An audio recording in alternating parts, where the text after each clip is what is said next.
Sir Jaglowitz?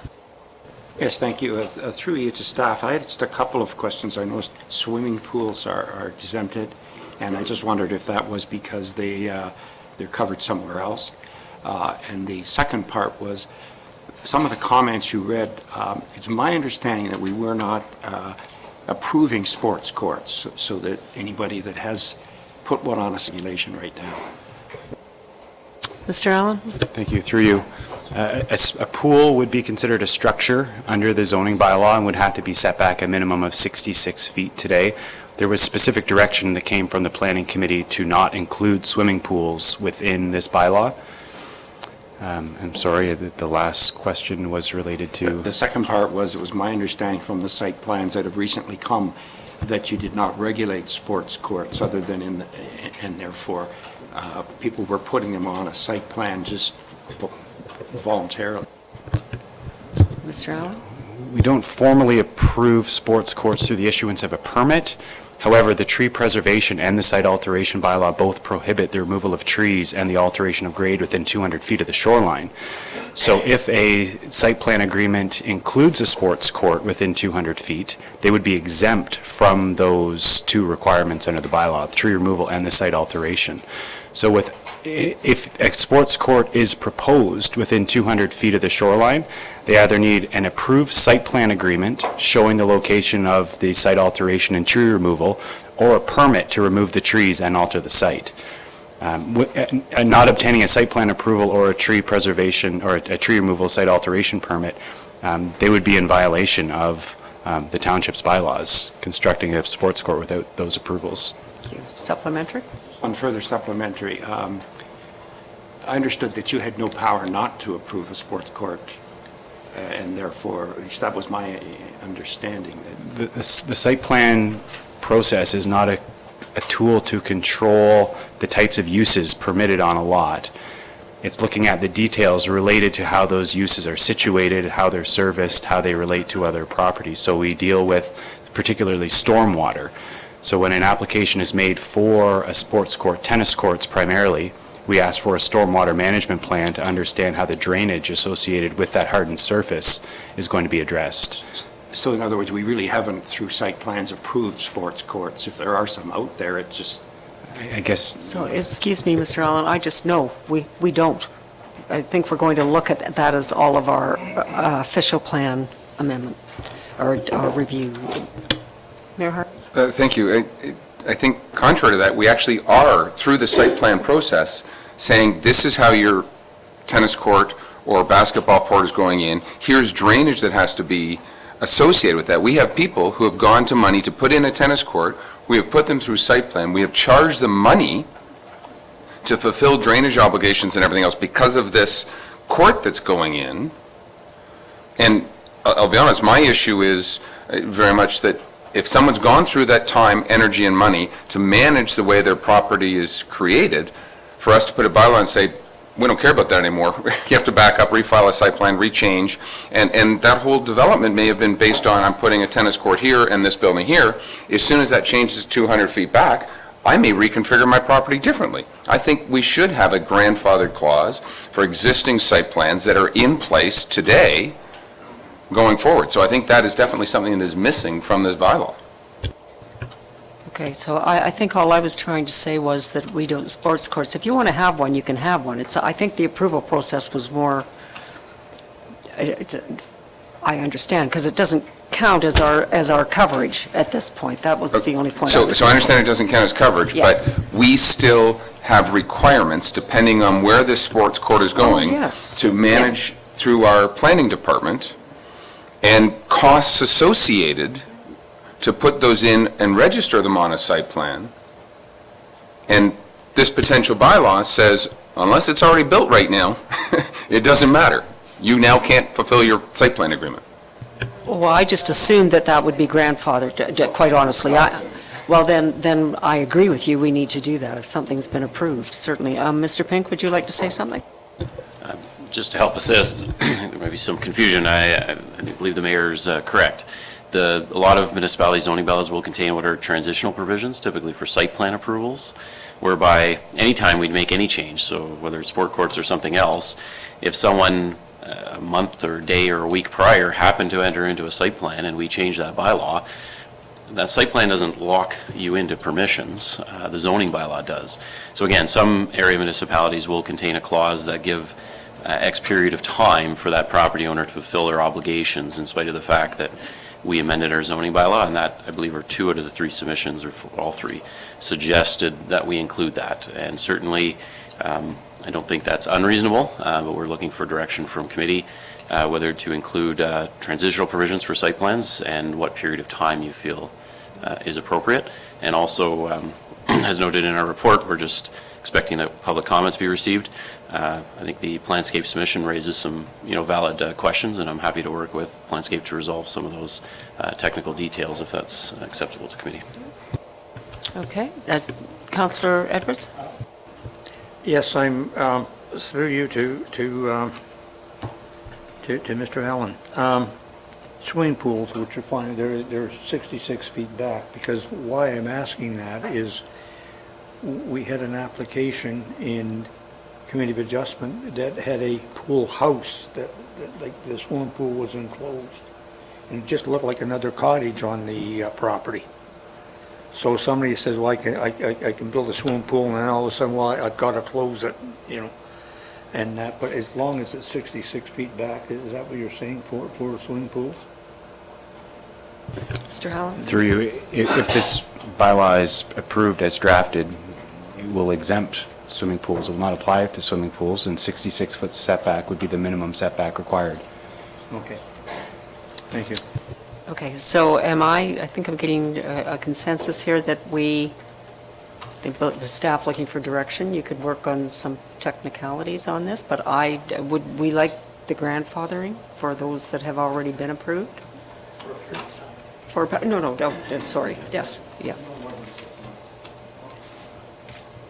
No, Mayor Harding? Yeah, thank you. From 6 months, we passed this today. I probably can't construct my sports court through the winter time and everything else. So I think what probably direction would be given, we have a number of applications that expire, and I think it's within 1 year or 2 years, depending, as registered. And I think we would look at direction from staff perspective, what that appropriate time frame is from something that's done that would be in lockstep to that.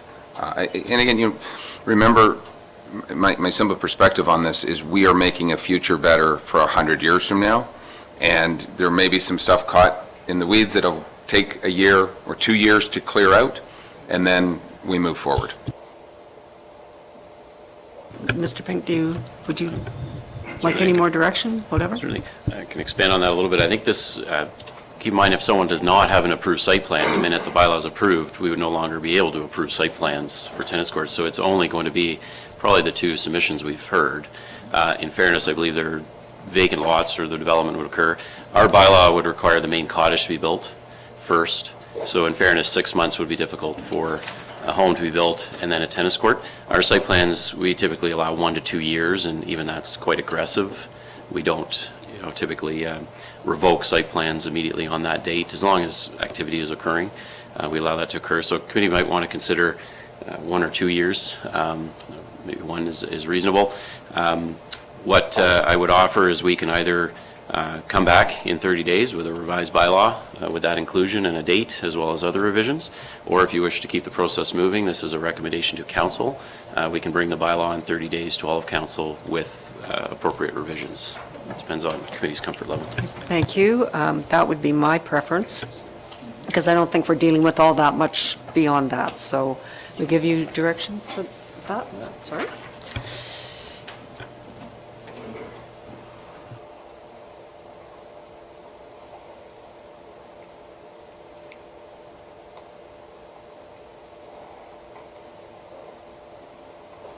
Mayor Harding?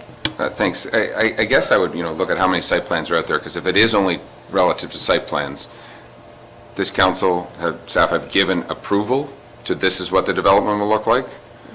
I'd grandfather every site plan if it takes 1 year or 2 years, potentially 3 years, because depending if I got to build the cottage first and then I want to do whatever, not all builds go within 6 months or 1 year, and we're only talking about a handful of site plans that would probably include a sport court at this particular point, and no other ones are going to be built. So you know, it's done, it's registered, it's paid, and give them time to build it versus creating it backwards. I don't think we even need a time, just, I It think, can be 3 years for some of the places that are Exactly. going up now. Yes. Councillor And that Nishikawa? was not my intention from this bylaw. I wanted to put not going backwards what we've already approved. I just wanted to stop seeing it happen in the future. And so it was more or less, I'm a little concerned that the bylaw will get clouded with some numbers and things and 3 years down the road that actually may allow others to slide in an application. And I hope that that's not going to be the case, and I'll just trust the planning department to make sure that doesn't happen. Thank you. I believe that they can't do that, so. Here's, I don't know if committee cares for an example, but there's certainly wording in other bylaws, and we'll ensure that it would not permit new tennis courts that have not been previously approved in a site plan to proceed. This would only attach. So I've provided some draft wording Thank for you. committee's consideration. Thank you. Okay, moved by Councillor Edwards, seconded by Councillor Roberts. Be it resolved, the Planning Committee recommended to Township Council that ZBA-45/19, Bylaw 2019-154, sports courts and recreational areas in the waterfront be approved, subject to appropriate revisions based on the comments received, including transitional provisions for previously approved site plan. I forgot the public. That's okay. All right. Any discussion? Mayor Harding? thank you. Do we plan on bringing this back to committee with final approvals, or we're going straight to council in 30 days? Do we feel that those in opposition that have registered public complaints and comments, that we're going to satisfy them at council? Is my only question. And I'm always reluctant as we put in rules. There's pros and cons to advancing things quickly, and I just want to make sure that we are comfortable in understanding, do we have the appropriate definition of, is a jungle gym or a trampoline? And we're going to debate this more at council specifically, which is a one and done in front of the public, or do we want it to come back? I'm hearing council. I believe council was the David? consensus. Mr. Pink? Certainly, we would take the direction that seems reasonable. What may occur, just given the Christmas holidays, we probably would have to work with some planning consultants on refining some wording. It may not come forward to perhaps February, if that's acceptable to committee, as we work out the finer details. And then once staff's satisfied with the revised bylaw, we'll bring it to council, the recommendation to council as soon as possible. Thank you. Councillor Nishikawa? I guess, we've seen, and it's to you, sorry, so we've seen when we have contemplated changing other bylaws, a rush of applications. And I didn't want that to occur, which is why I wanted it to come to council, because I think the bylaw, the way that it currently is actually pretty clear about those horseshoe pits and that type of thing, and I don't think that was ever our concern, was those, but I just don't want to delay things, trying to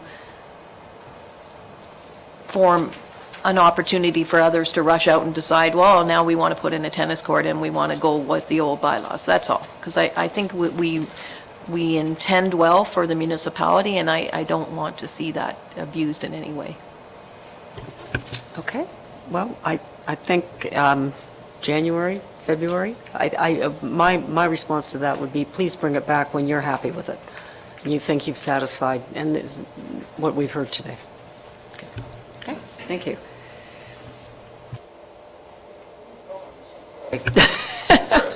I've read it, that's right. All those in favor? Opposed? Carried.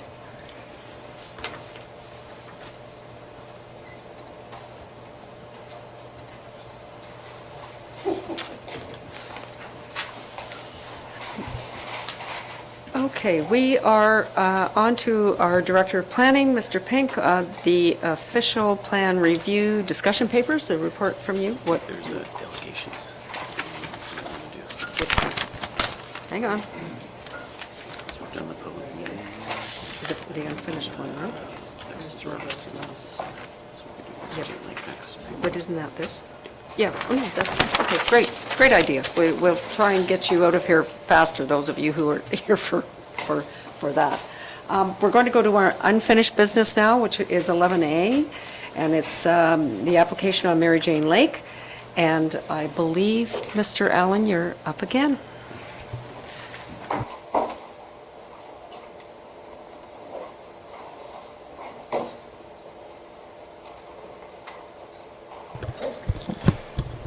Thank you. This item is returning as unfinished business.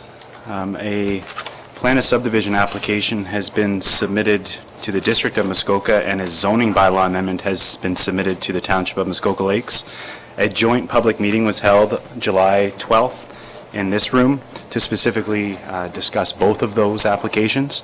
We heard and received a number of submissions related to this application, some in support and some in objection. In terms of an update, this application is now returning before you at the request of the applicant and the applicant's agent. The notable changes to this application: they've reduced the number of lots, waterfront lots, from 14 to 10. And they've also provided a revised layout. It's attached to page 316 of your agenda package, showing the reconfigured lot lines and the reduced number of lots. We've been provided a detailed response from Planscape, the applicant's planning consultant, as well as their environmental consultant, RiverStone, and a follow-up letter from Tatham Engineering. A revised figure 5 that was associated with the initial environmental impact study has been provided. And from the zone change perspective, there was an error in the original mapping. There was a small portion of environmental protection zone lands that were in close proximity to Carlingford Road. There was some existing environmental protection zoning that wasn't shown as being existing.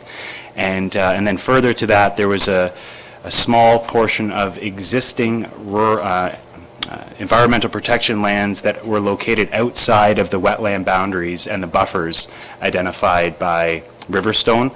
So we've have revised schedules that address those issues. We have received comments. Specifically, we have received comments on behalf of Lisa Grogan Green and John Bravey. Anthony Usher, planning consultant, has provided a very lengthy response both to the staff report and to the submission provided by Planscape at RiverStone. It is 12 pages long. I believe that all of the committee members were forwarded a copy of this correspondence prior to the meeting. I'd be happy to read it in its entirety if you would like, or... Now, I'm assuming everybody's read it? We have also received comments from Can Detect Incorporated, and the author of this letter is Dennis Gregor.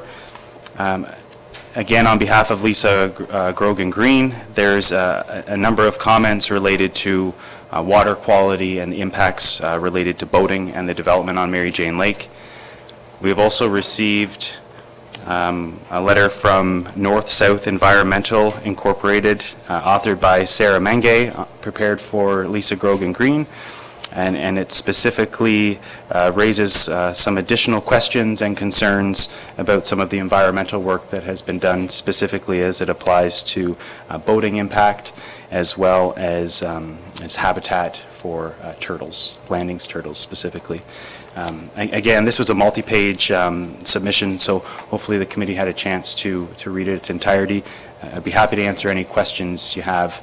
And lastly, we also have received a submission from the Muskoka Lakes Association from Leighton Osler.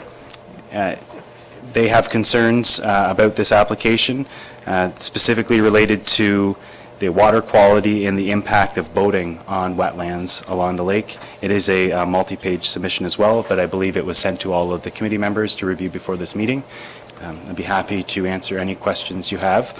And maybe just one point, the district, through their submissions to at the original public meeting, had requested the township delay a decision on the proposed zoning amendment until a decision has been made for the plan of subdivision application.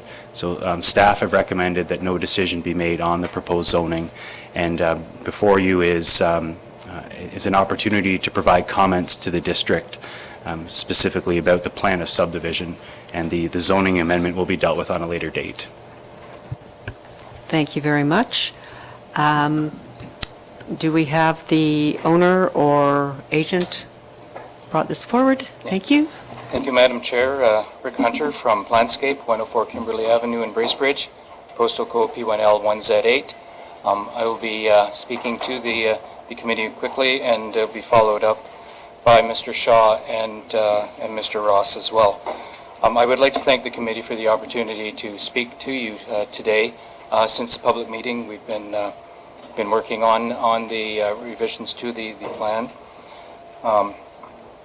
The Ross family, again, as noted, has offered to reduce the number of lots to 10 lots from 14 in an effort to deal with some of the concerns that were raised by the residents at the July meeting.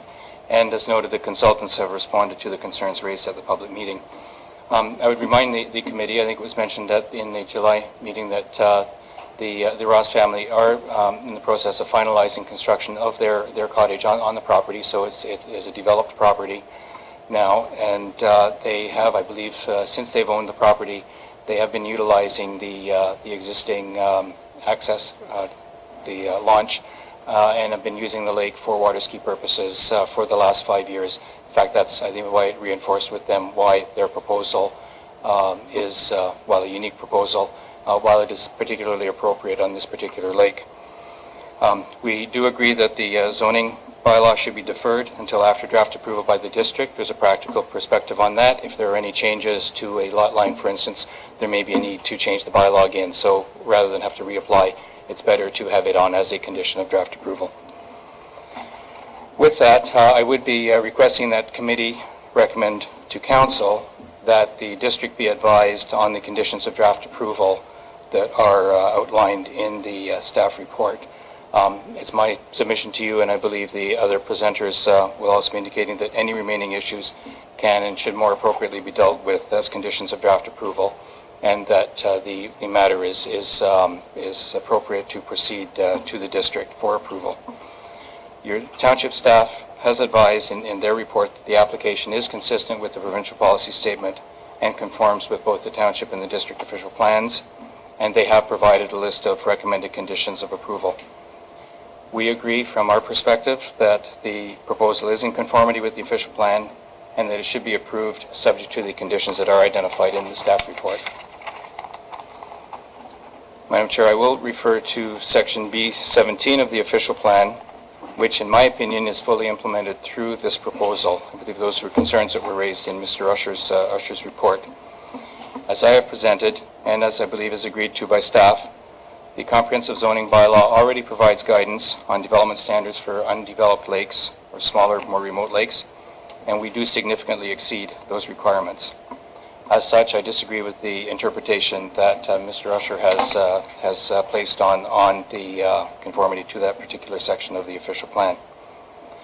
As we've noted before, the development is a comprehensive development for all of the lands around the lake.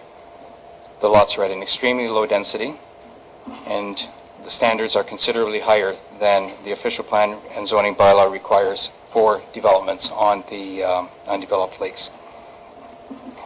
I note that the frontages vary between 300 feet and over 1,100 feet, with an average frontage of 527 feet.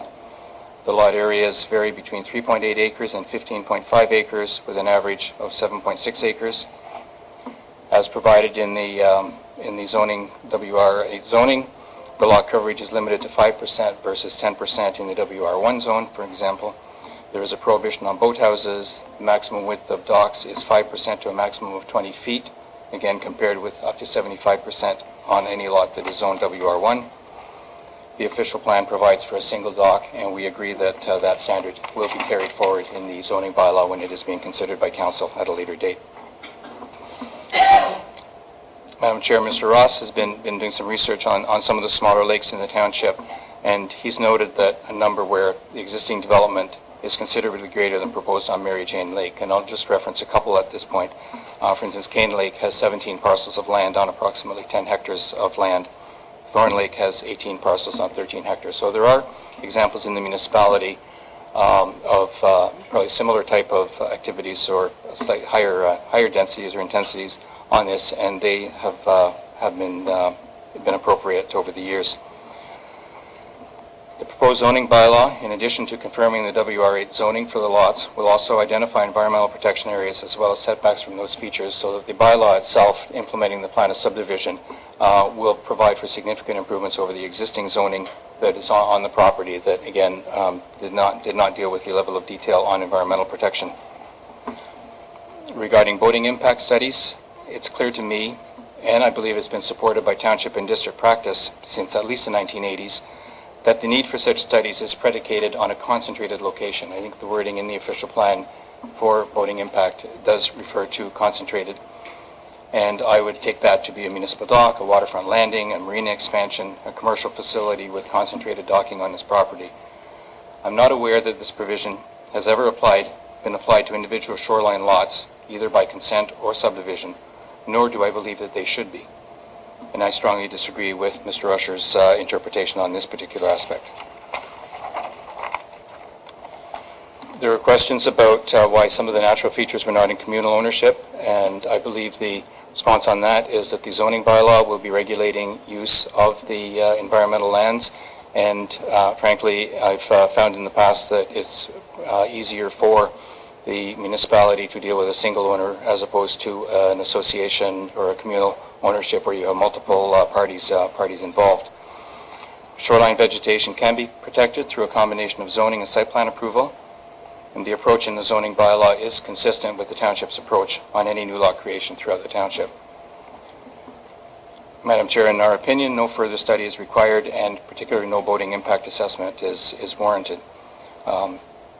My conclusions on this is that the proposal satisfies and significantly exceeds all of the requirements of Section B17 and other sections of the official plan for undeveloped lakes or remote lakes, and provides density significantly below those permitted on other lakes.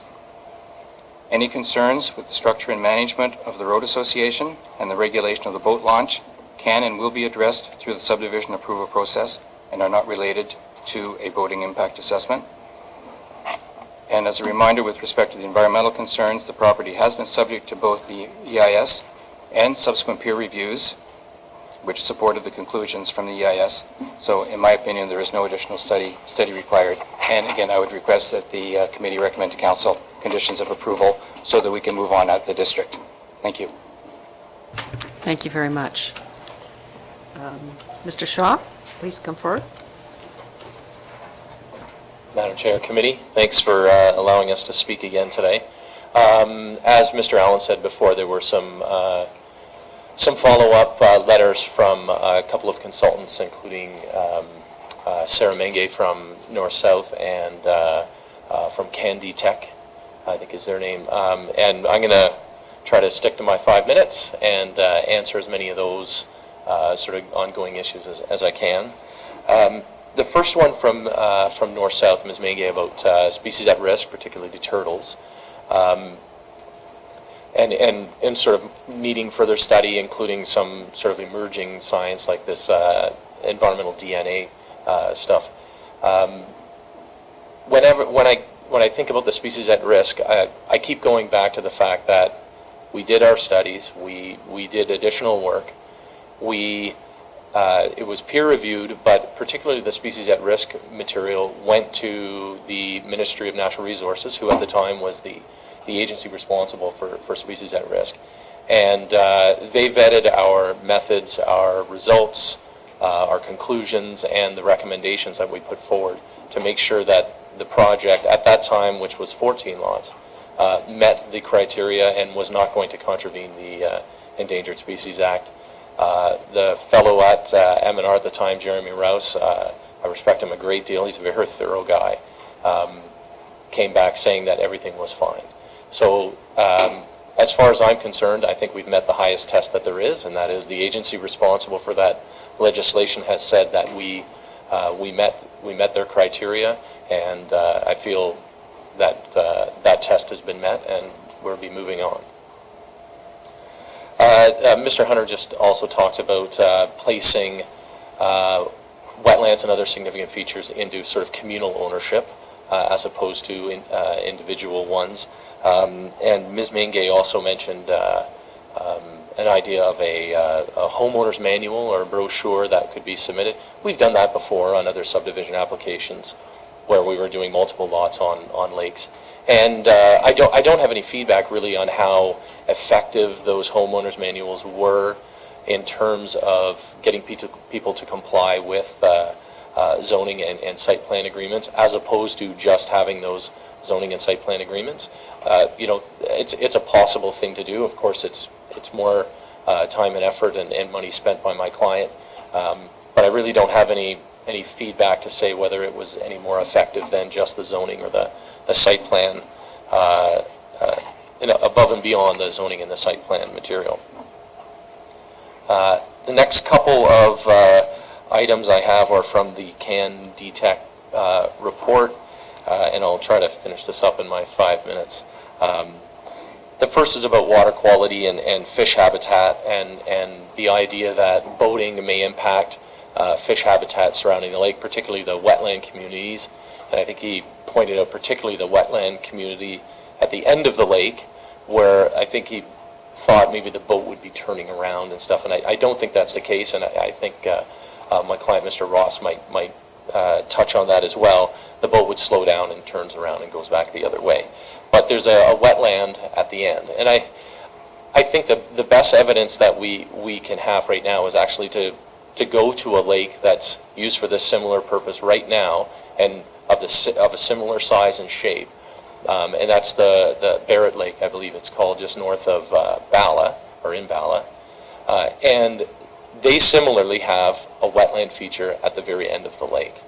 And the district web mapping site allows you to sort of go through history on old aerial photographs. And from what I can tell, that wetland is still here. The 2018 aerial photos are now available on that website. And it seems the extent of the wetland as it comes out into the lake has been very consistent as far back as the aerial photographs show. And I believe they've been, I'm not sure how long they've been there. I've heard 30 years or more, 40 years. Yeah. So that to me is sort of the best evidence that we have right now that these two things can coexist.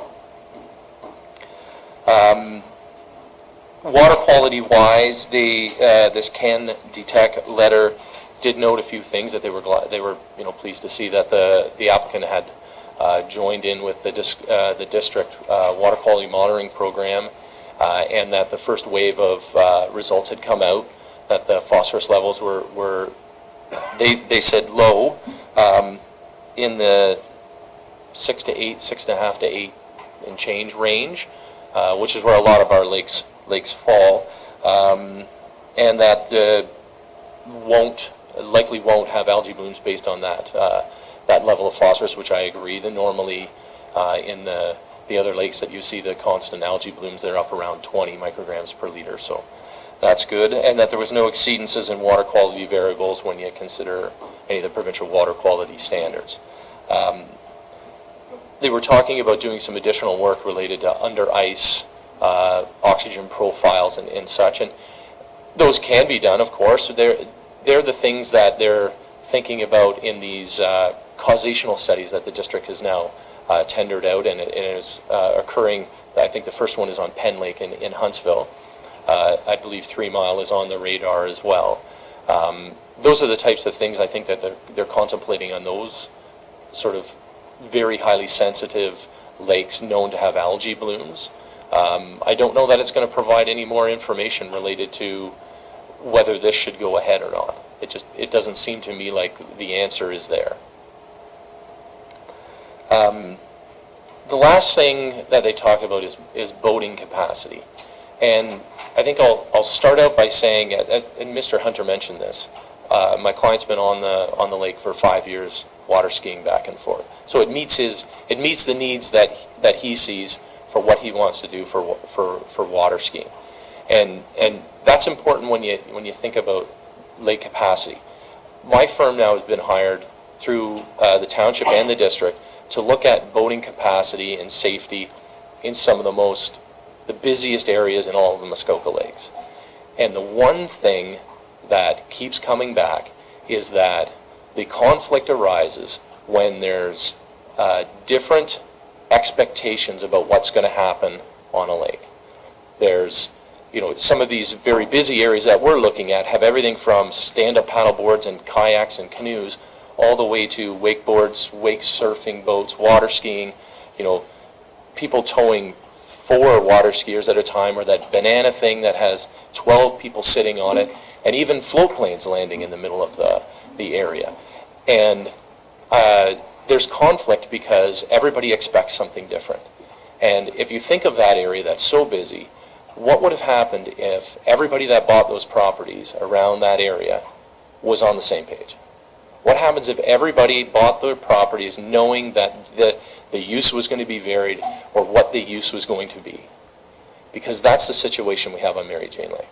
That whoever buys any of these 9 properties are going to know, because of the association, because of how it's going to be sold and marketed, that one of the things that's going to go on is water skiing, and that outside of the water skiing time, there's time to do other things. And if everybody bought into that, and everybody knew that when they purchased the property, essentially the conflict and the issues don't exist. So it doesn't matter whether you say water skiing needs 6 hectares of area, or 8 hectares, or even 10 hectares of area. It suits the need already, has been shown for the last 5 years, and everybody that will be purchasing a property around the lake will have bought into that ideology that water skiing will be one of the functions of the lake, will be one of the recreational activities that occurs on the lake, and they will have agreed that that's what they want to do. Hopefully I fit in my 5 minutes. Thank you very much, and I'm here for questions. I haven't cut you off yet, but you're done? I'm done. Okay, thanks. Okay, Mr. Ross, would you like to come forward?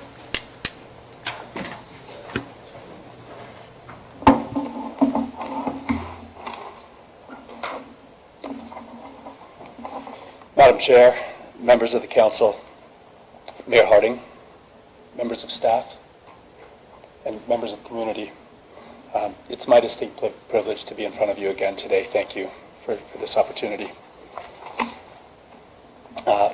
What we are proposing is very positive for the community, and it's very positive for the environment. In fact, we want to be your model proposal. Moving forward, we want the municipality to be proud of the bar that we set, okay, the standard that's established with this. Our proposal consists of lots that are by far the largest as compared to similar area lakes. So in a sense, with our proposal, we're breaking records. You heard Mr. Hunter mention, the average lot size is 7.6 acres with 527 linear feet of water frontage. And per the official plan, the requirements are 2 acres and 300 feet. We're aiming for a lower density we're aiming for a low density deliberately. It's something that we're looking for. We didn't set out to do a plan of subdivision. And I think I might have mentioned this the last time I was here, but I'll be very brief with it. Madam Chair, I don't like the word subdivision. In the context of the Muskoka Lakes, I certainly don't like the word subdivision. So I can identify with your webpage. I'm very sincere in that. But when I shared my vision more than 3 years ago in 2016 upon purchasing the property with Mr. Pink and Mr. Allen, they were very open and accessible, and I'm grateful for that. And they guided me to communicate with the district. And, there was a process of setting up, initial meetings and things. And the plan of subdivision is what we were asked to do. And, just so that we're clear, we talked about, my brother co-owns the property with me. He'd like to build a cottage there. And, in planning for the future with children, and then, us still having a lot of land left, what happens in the future with subsequent severances or splits. And that's when the district was very clear in stating, look, this is a big piece of property. We'd like this comprehensive. And we'd like you to go through the process involving the EIS and, full EIS and that way there'll be checks and measures in place. So today, that's where we are. And, we continue down this process. So today, we're here, just so that we're on the same page, we're here seeking your support for the zoning bylaw amendment. And Mary Jane Lake, and I think we kind of lose touch with this. Right now, Mary Jane Lake, our lands surrounding Mary Jane Lake are currently zoned WR8. Okay, so please, if you would, I'll show it and then maybe just recirculate it. But that's the current zoning of the property that surrounds the lake immediately. Because we're seeking to do extraordinary large lots. And, it's been brought, and that's not a legal survey on the zoning maps. That's a, surveyors, I've heard them use slang and call them cartoons, but that's a depiction of what the zoning is intended to be. Our lots are much greater than that. Well, you see it right there. So as a result, we're here seeking the township's support of a zoning bylaw amendment, just so that it gets, the actual large lot sizes in line with what the zoning reflects. I'd like to please circulate this, because in red and blue are just paint drawings of 1.5 acre lots in red, and then down to about 2/3 of an acre that we see in area lakes of class 2 and class 3. In blue, you'll see those lots and think those are tiny. Well, trust me, on Bruce Lake, the lots are much, much smaller than that. Okay, they're down to 1/4 acre in some cases, and it's just for a matter of perspective. We are seeking to do something not as a matter of high density or high impact whatsoever. In fact, I'll get to the boating impact discussion next, but what we're proposing are restrictions on the water. We're not proposing that we seek permission to water ski on the lake. It's my understanding right now that the law provides the right for the use of the waters, as water skiing is not an outlawed sport or activity. We simply seek to protect the waters in a way that there will only be one motorized vessel in operation at a time, ever. And that's a pretty distinct and big step for us to take when you look at the overall property. There's a very unique subset of people that would be interested. It borders on, it's for a group of people that would appeal to a non-motorized lake, which I might mention. The non-motorized lakes that we know of in the area, how are those regulated as non-motorized? Does anybody know? And I respectfully ask that if staff would care to comment too. The reason I bring it up is my understanding in the research that I've done, for the most part, the non-motorized lakes are by agreement. And that's all. And it's great because we have like-minded people and we have preservation. And it's a very positive circumstance. But, what I'm proposing is a mechanism by which we can best enforce the circumstance that is intended and designed. So I'll get back to my list of items. The assertion that Mary Jane Lake, and this has been brought up by opposition, that the Mary Jane Lake property actually touches the provincially significant Bruce Lake wetland. It's inaccurate and it's misleading. Our property is nearly 300 acres, and Mary Jane Lake does lie in the northern part, contained within the northern part of our property. You'll note that in the official plan, the definition of waterfront is the lands extending 500 feet beyond the normal high water line. Well, the southernmost part of Mary Jane Lake is approximately 2,000 feet from the closest part of the Bruce Land wetland, okay? And it's separated by not only Carlingford Road, but highlands on our property that have elevations in excess of 265 meters above sea level. From the Bruce Lake wetland at 240 meters, okay, and from Carlingford Road, the private road runs through our property. It rises more than 25 meters in elevation before descending again toward Mary Jane Lake. which is at approximately 252 meters. So the township zoning bylaws currently address the concern for the Bruce Lake wetland by identifying a buffer that is labeled the exemption area. It's more than 1,500 feet from Mary Jane Lake, and our proposed lots are a great distance from this buffer zone and are separated by substantial highlands. Concerning the boating impact assessment discussions and recreational carrying capacity, well, it's been conceded by opponents that it cannot be applied directly to the Mary Jane Lake situation. They've been addressed at the public meeting and will continue to be addressed in our application as not applicable due to the measures being undertaken by us to limit the recreational motorized watercraft use.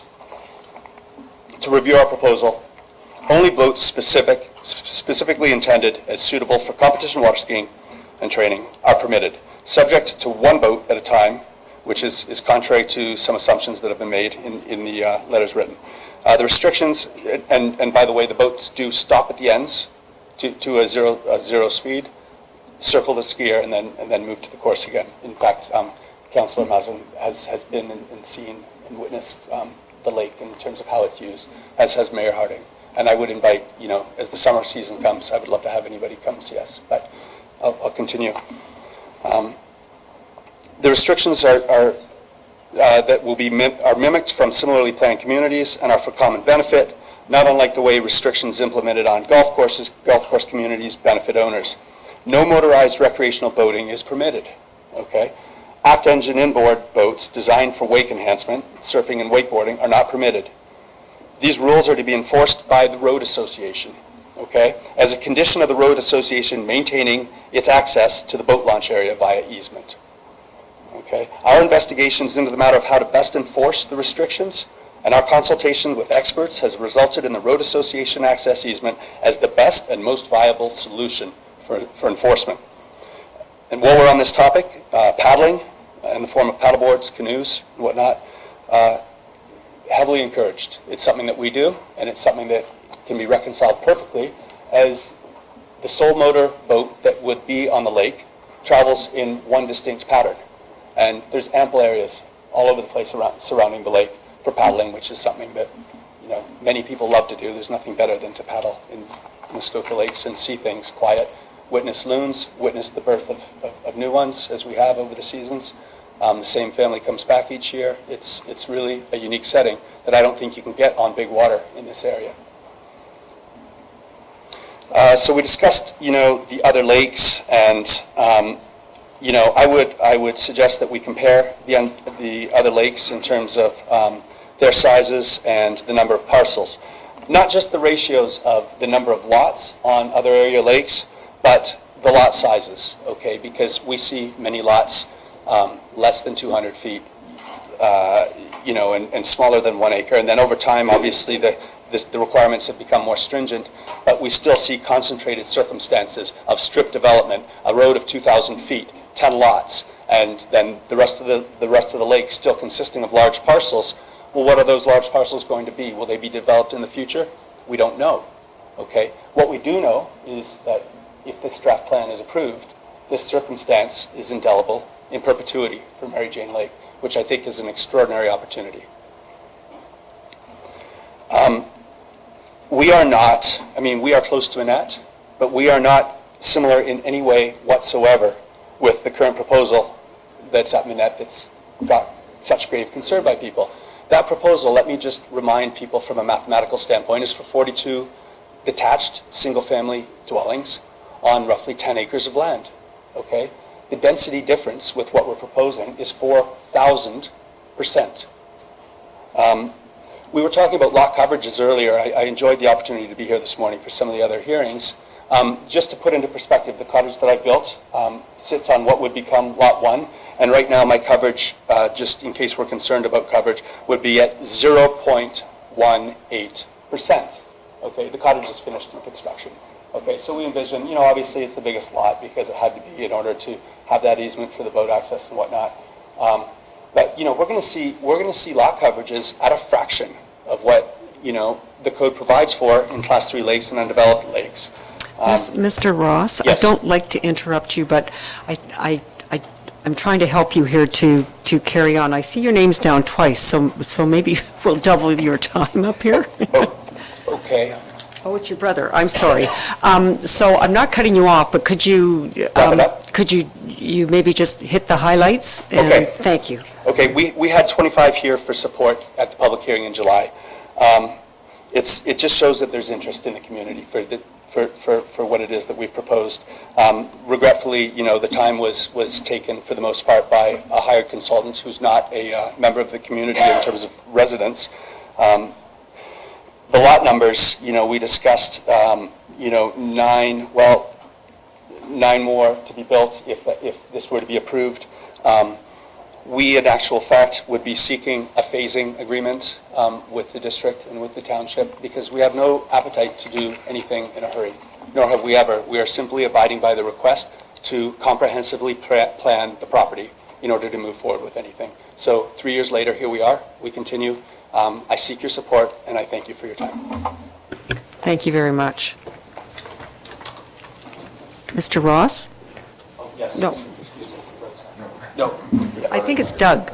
Oh, your brother is not My brother here? regretfully wasn't able to make it, and I'd Okay. be happy to field any discussion while I'm here. Yeah, so you covered most of his points, I'm going to guess. Yes. thank you. Okay, perfect. Well, we have Anthony Usher here to present, and Okay, we am I have questions? finished then? For now, but we may Okay. call you back with some Thank you very much. questions. Okay, thank you. Mr. Usher?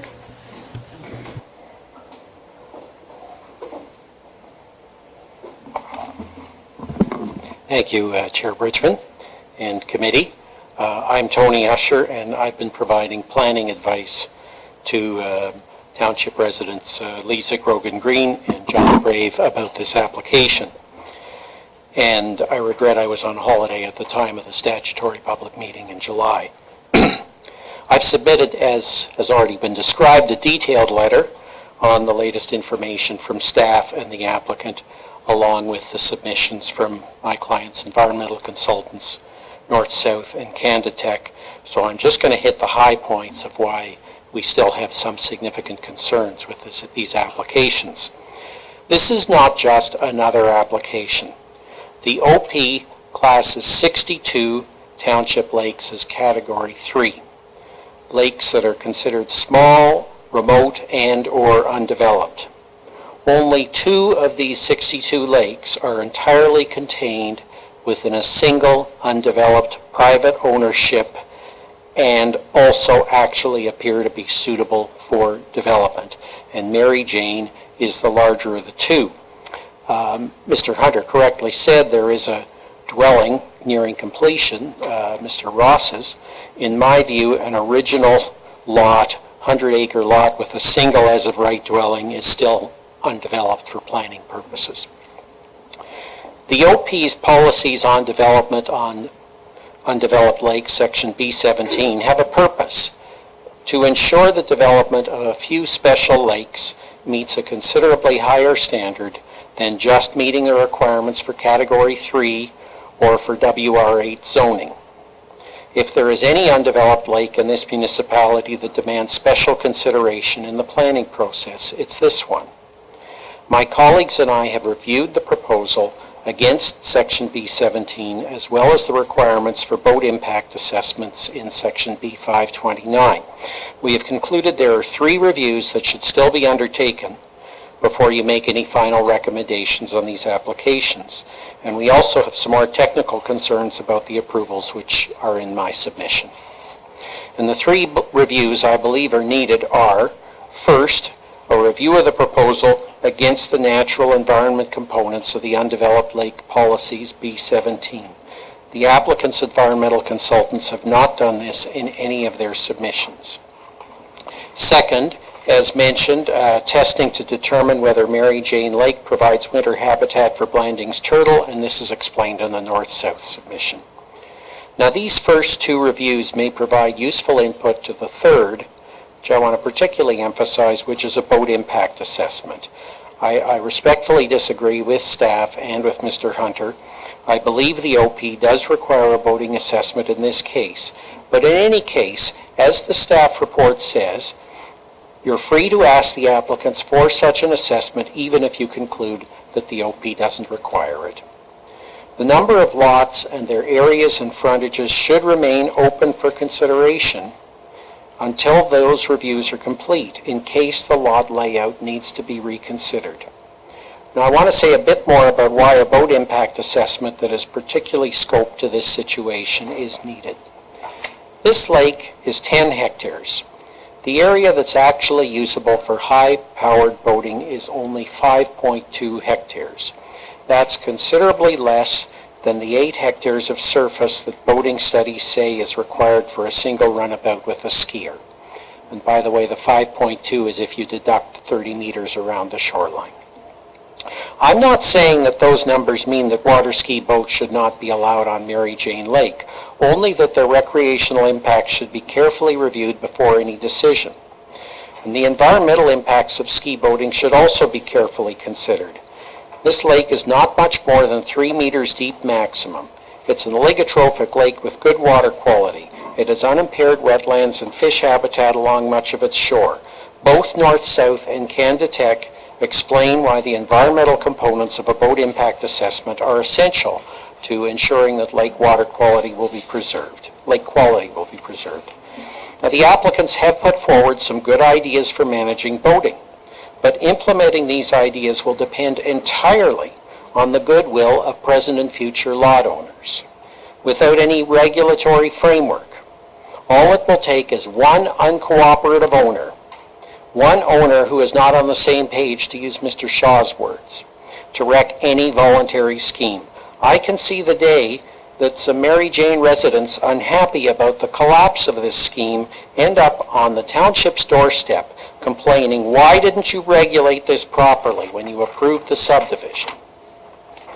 A boat impact assessment should not only consider how to manage boating safely and with minimum impacts, it should also consider how to translate any management scheme into a regulatory framework binding on all future owners. It is within your power to require such a framework, and there are precedents for your doing so. To create a small number of lots on Mary Jane Lake can be consistent with maintaining the character that OP Section B17 seeks. But I believe you need to consider whether the type of boating the applicants are contemplating is also consistent with maintaining that character, and whether council needs the comfort of a boat impact assessment and the certainty of an assured regulatory scheme before approving development.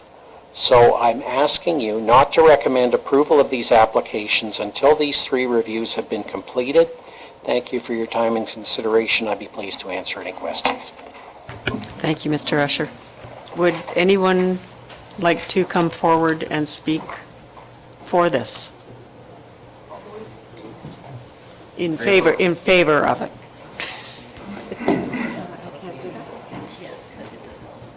I don't have to do that. Hello again, everybody.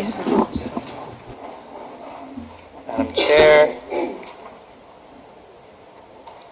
Thanks for listening to me.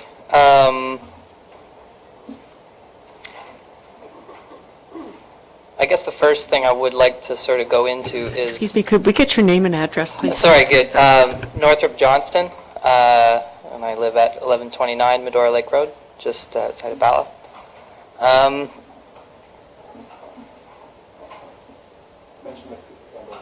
That's right, yeah. Well, yeah, I'm 3rd generation at Johnston's Cranberry Marsh, working towards becoming part of the ownership structure. I wanted to speak in favor of Drew Ross's plan today because I'm both as an avid water skier, a level 2 coach, as well as my background within environmental management, where I went to school for 4 years to get an environmental management degree. I just don't see the same concerns around such a development. Partly, I think, because I have a unique view as someone who's deeply within the water skiing community, has seen the impacts that this kind of sport has had on certain bodies of water. What Drew Ross is proposing is, again, some of you, I think he mentioned, have come and seen sort of the boat pattern that we run. You know, we drop at the end, boat picks up the speed, runs that one straight length, drops the skier at the end. So it's a very controlled, very prescribed situation, and it's not the kind of boat pattern that you see in a lot of the studies that even I was sort of looking into about water quality, because after the last hearing, we were that was something that kept coming up, water quality. So I started going, oh, is this an issue? And as I start looking at some of the papers that were discussing, water quality concerns and where that might have a result, in terms of churn, in terms of degrading sort of the plant vegetation that can reside under the surface. The studies that were sort of showing issues with boat traffic were all around very tumultuous situations. We're not talking about very prescribed, boat paths. We're talking about, very, very busy bodies of water, very, very different from this situation. And then on top of it, I start going into some of my experience where, the issue you can have with water quality and how it can reflect in your biodiversity is your fish life, especially the predating fish that have troubles finding their prey because there's murkier waters. So suddenly your fish populations reduce, which then eventually in turn reduces your predators, like your loons and your osprey. But meanwhile, I can think of at least 4 water ski lakes that are primarily within the vision of what Drew is trying to create. One of which, Spray Lake in Newmarket, which is named for the osprey nest on the side of it, which, so, the only way you can get top predators like that is when you have such a high level of biodiversity in that kind of a situation. And again, this is literally a ski school situation where boat picks up, drives a skier across the lake, and the widths are almost nearly identical. The size is maybe slightly larger, but when you look at aerial photographs, the width of this lake is within that same 150 meters to 200 meters.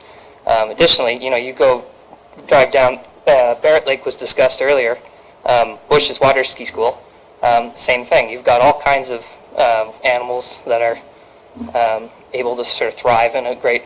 That was the other thing that came up too, is around the wetland issues and sort of the concerns around how, water skiing might impact the surrounding wetlands. And again, as a cranberry farmer by blood, again, that's one of the things I'd like to say, is that when you're trying to decide, and trying to decide who you're going to support in terms of pushing a project forward and how land will be used, when the intended use, is to prescribe the water levels at a certain, set height. With water skiing, you want your water levels to be very prescribed. If the water comes up, it can affect the conditions considerably. If it comes down, same thing. So the wetland areas around create a buffer for the volumes. So it's very important to maintain those. So as a cranberry farmer, that's again same thing. We preserve all of our wetlands because yes, we have 27 acres of cultivated cranberries, but we have another 50 acres of wetlands surrounding us that are very integral to what we do to make sure that we don't get huge rising tides and floods and issues with the way we grow cranberries. Very similar to the way with water skiing. When I worked for Bush's Water Sports Park, part of what we did around the lake was managing the beaver dams that happened at both sides, both the inflow and the outflow, to make sure that the water level was steady. And so, Ryan and those guys work very tight with trying to preserve those areas. And as mentioned, they've been in business for 40 years. And you look at aerial photographs, and the wetlands surrounding that area are very healthy. So anyways, and I guess the final piece I'd like to sort of discuss, again, I've sort of talked about sort of my, love for the sport. But when a guy like, Drew Ross, a legend of the sport, comes to you wanting to sort of create a community around water skiing, I've seen these types of developments around, and I think it's just such a unique opportunity to sort of bring these land stewards who are interested in utilizing this land for a specific purpose that will, stabilize this ecology of that area, and create such a huge recreational value.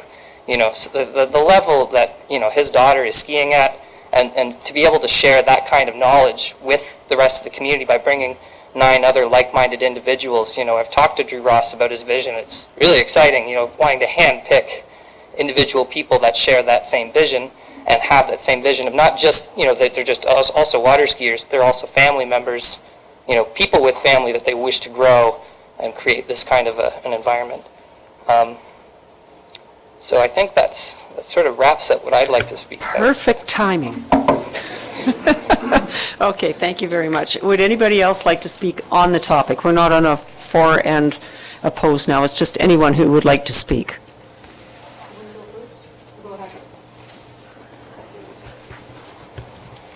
I'm Stephen Sims, 1055 Lakeshore Drive, Gravenhurst, Ontario, P1P 1R2.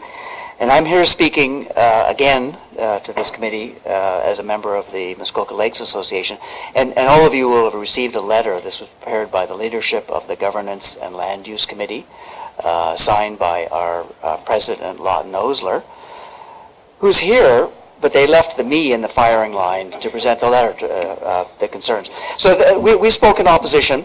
I'd like at the previous committee meeting, and I think we're quite happy to see that there's been some reduction in the number of lots that were proposed, but we're not quite here speaking in support of the application as it stands. So a couple of issues that have raised, Mr. Usher has already presented the sort of the scientific background about the water quality and the wetland protection, so I'm not going to spend time on that.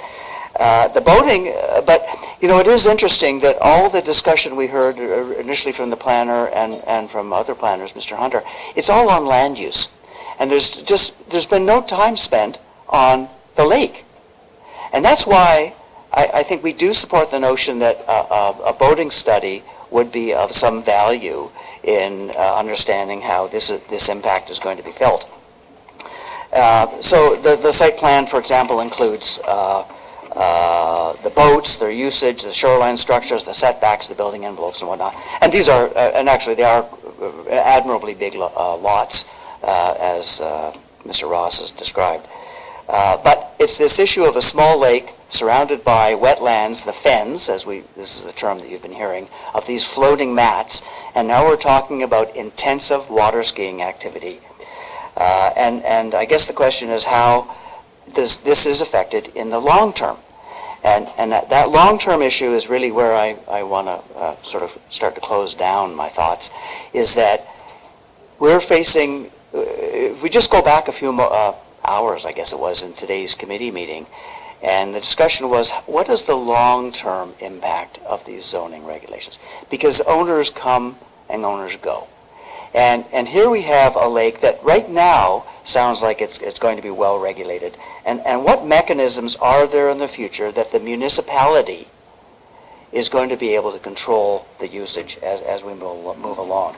So those are sort of the planning thoughts. But should council choose to approve this application, and given that this is a privately owned lake, I don't think that we don't think, I'm speaking on behalf of the Muskoka Lakes Association, we don't think that the taxpayers should be involved in monitoring this activity or the quality of the lake, or should they be involved in controlling the mitigation measures that are there. In fact, I would go so far as to say that the district should not include this lake in their monitoring program. So now how this is written into the zoning bylaw, I leave up to the experts here. But the owners of the lake, I guess, should be the ones that are required to ensure that the water is of adequate quality for the members of their neighborhood association. And there should be a clause on title that the lake is not part of the lake health program, and so that's not eligible for district-led remediation investigations or whatever. The thing is that we can't knowingly degrade the environment if you choose to approve this application. But if you did, I don't think that the Township of Muskoka Lakes resident taxpayers should be responsible for maintaining that. And just my final thought, because we're focusing on this as just one lake, and of course that's really not quite the case. It is a lake that drains down and enters into Little Lake Joseph, right just to the south of Campbell's Road. And so if there's deterioration of the lake, due to the constant motoring up and down, that actually is felt further out than just in the lake. And so, if you were to take some of this, my advice, and if the district is not involved in testing Mary Jane Lake, we could actually divert some of that funding and some of that effort that was going to the community on Little Lake Joe, where there are people who want to preserve the lake and the environment. So, thanks so much. Hopefully that's under 5 minutes. It was perfect. Mayor Harding, would you like a... I have just a quick question, because your recommendation is for the district not to monitor the lake, but then you're worried about what water quality may end up in Little Lake Joe. That's right. Absolutely. So if the district isn't going to monitor the lake, the semi-regulatory authority, aren't we potentially compounding the problem? Potentially compounding the problem on Little Lake Joe. But the issue is that if the lake, if enough measures have been taken, and if we believe the planners saying that this application is not going to have any impact, then it's not going to have any impact. But why not then divert the resources to where they would benefit other ratepayers? Okay. You got it? Okay, thank you. Anyone else? We could come back for questions after, if that's okay. Anyone else care to speak? Yes. Ms. Green, please come up.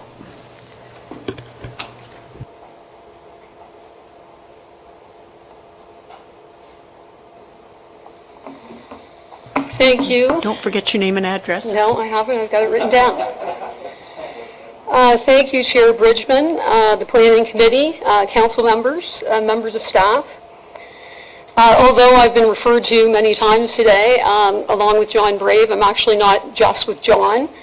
I'm speaking for other people on Little Lake Joe as well. Hillary and John Brave at 1150 Craigie Lee Road. Keith and Brenda Ottaway, who live next door at 1051 Campbell's Road, Unit 7. Ken Moffat, 1051 Campbell's, Unit 8. Leslie and Gordon Wheeler, representatives for a number of people at the Grotwick Family Holdings, 1101 Campbell's. I'm speaking on behalf of my own extended family, lots of us. My parents, Jane and Dallas Grogan, sister Sherry, my other sister Pam Taylor, my husband Kevin, and my brother-in-law Harry Taylor. Also speaking for my cousin Jeff and his wife Colleen. With one exception, and that's our place. We're talking about very large land holdings, which is in keeping with the area. I just want to also thank my planner for coming and the MLA, Steve. That was a really sensitively read letter. We are deeply concerned about this because we are connected to it. And I know that our concerns about water quality have essentially been shot down because apparently everything gets ameliorated and remediated.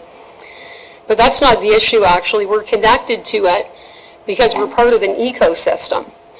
And the most recent issues with Muskoka flooding have shown to all of us the importance of protecting our wetlands. And at Mary Jane Lake, there's several important wetlands. We've identified 2 fens. The guy's Drew's boat launch is in the middle of them. We've also identified a wetland which hasn't been that well studied, I don't think, in the environmental reports that leads to our lake. And then there is one at the corner of Highway 7 in Carlingford, which our consultant felt was suitable habitat for Blanding's turtles. And she felt the lake is within the home range for Blanding's turtles.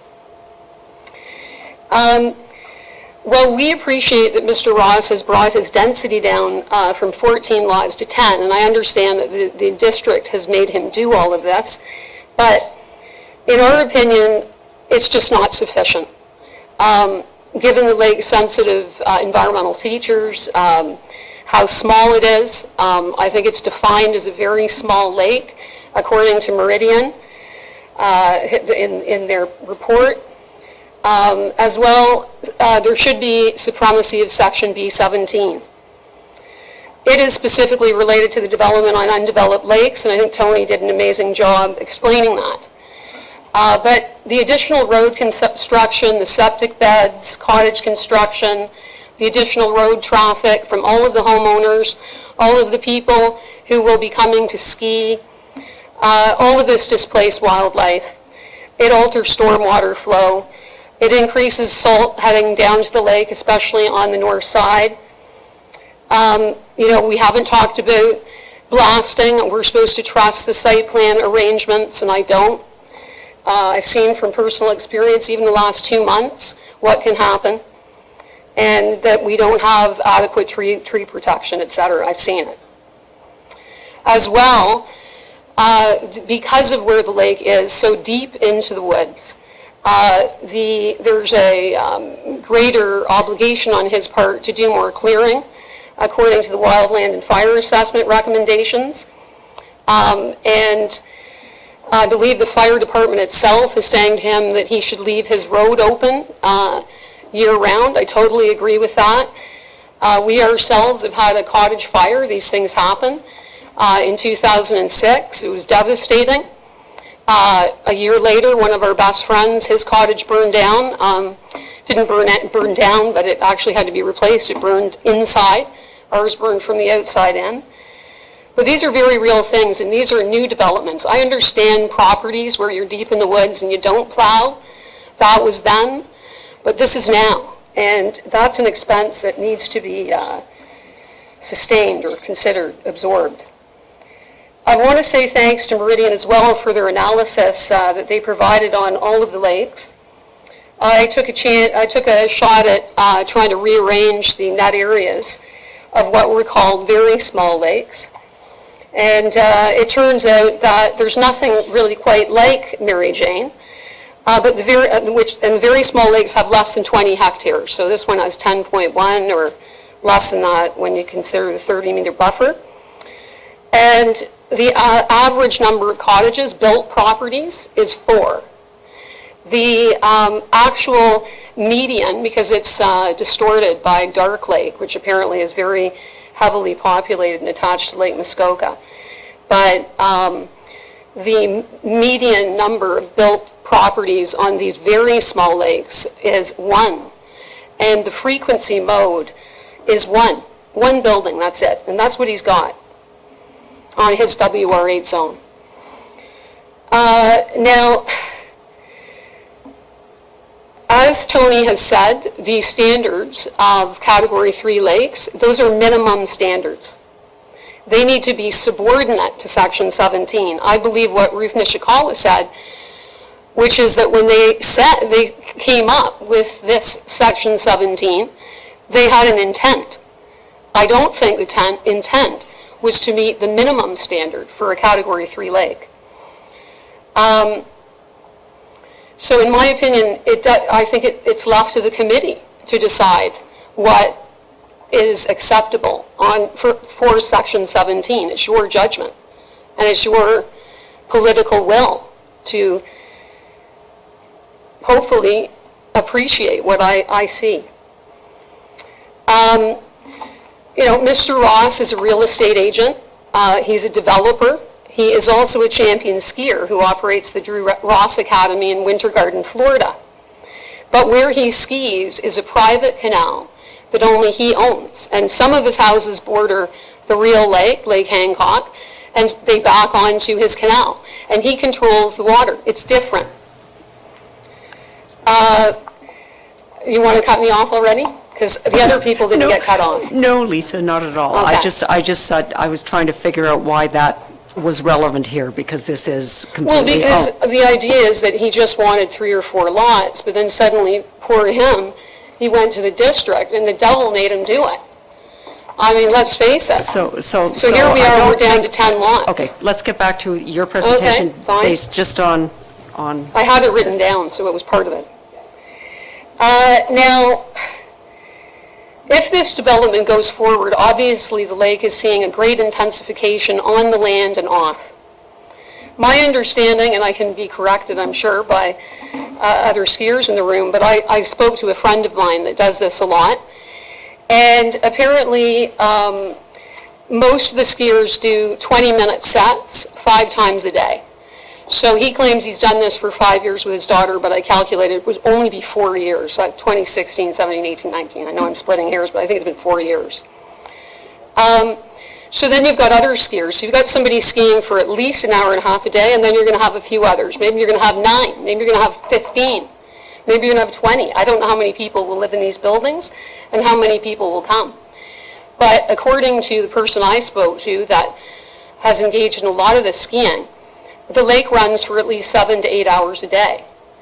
And the jerry cans, you go through 5 5-gallon tanks at least a day. And those get stored. I don't know where they go on the property. But there's another concern about all of these boats getting trailered into the launch, perhaps coming up from Florida or other places. And often there's invasive species on the hulls. There's concerns about bilge water. So, these are things that have to be considered. I'm also concerned about the holding of tournaments, because I know that there was a man-made lake. It was actually a restoration of a quarry in Mono Cliffs. And in that situation, they were fortunate because it was the Niagara Escarpment. But they treated the water skiing itself and the tournaments requiring a permit. And it expires every 3 years. And then they take another look and say, what have been the environmental outcomes?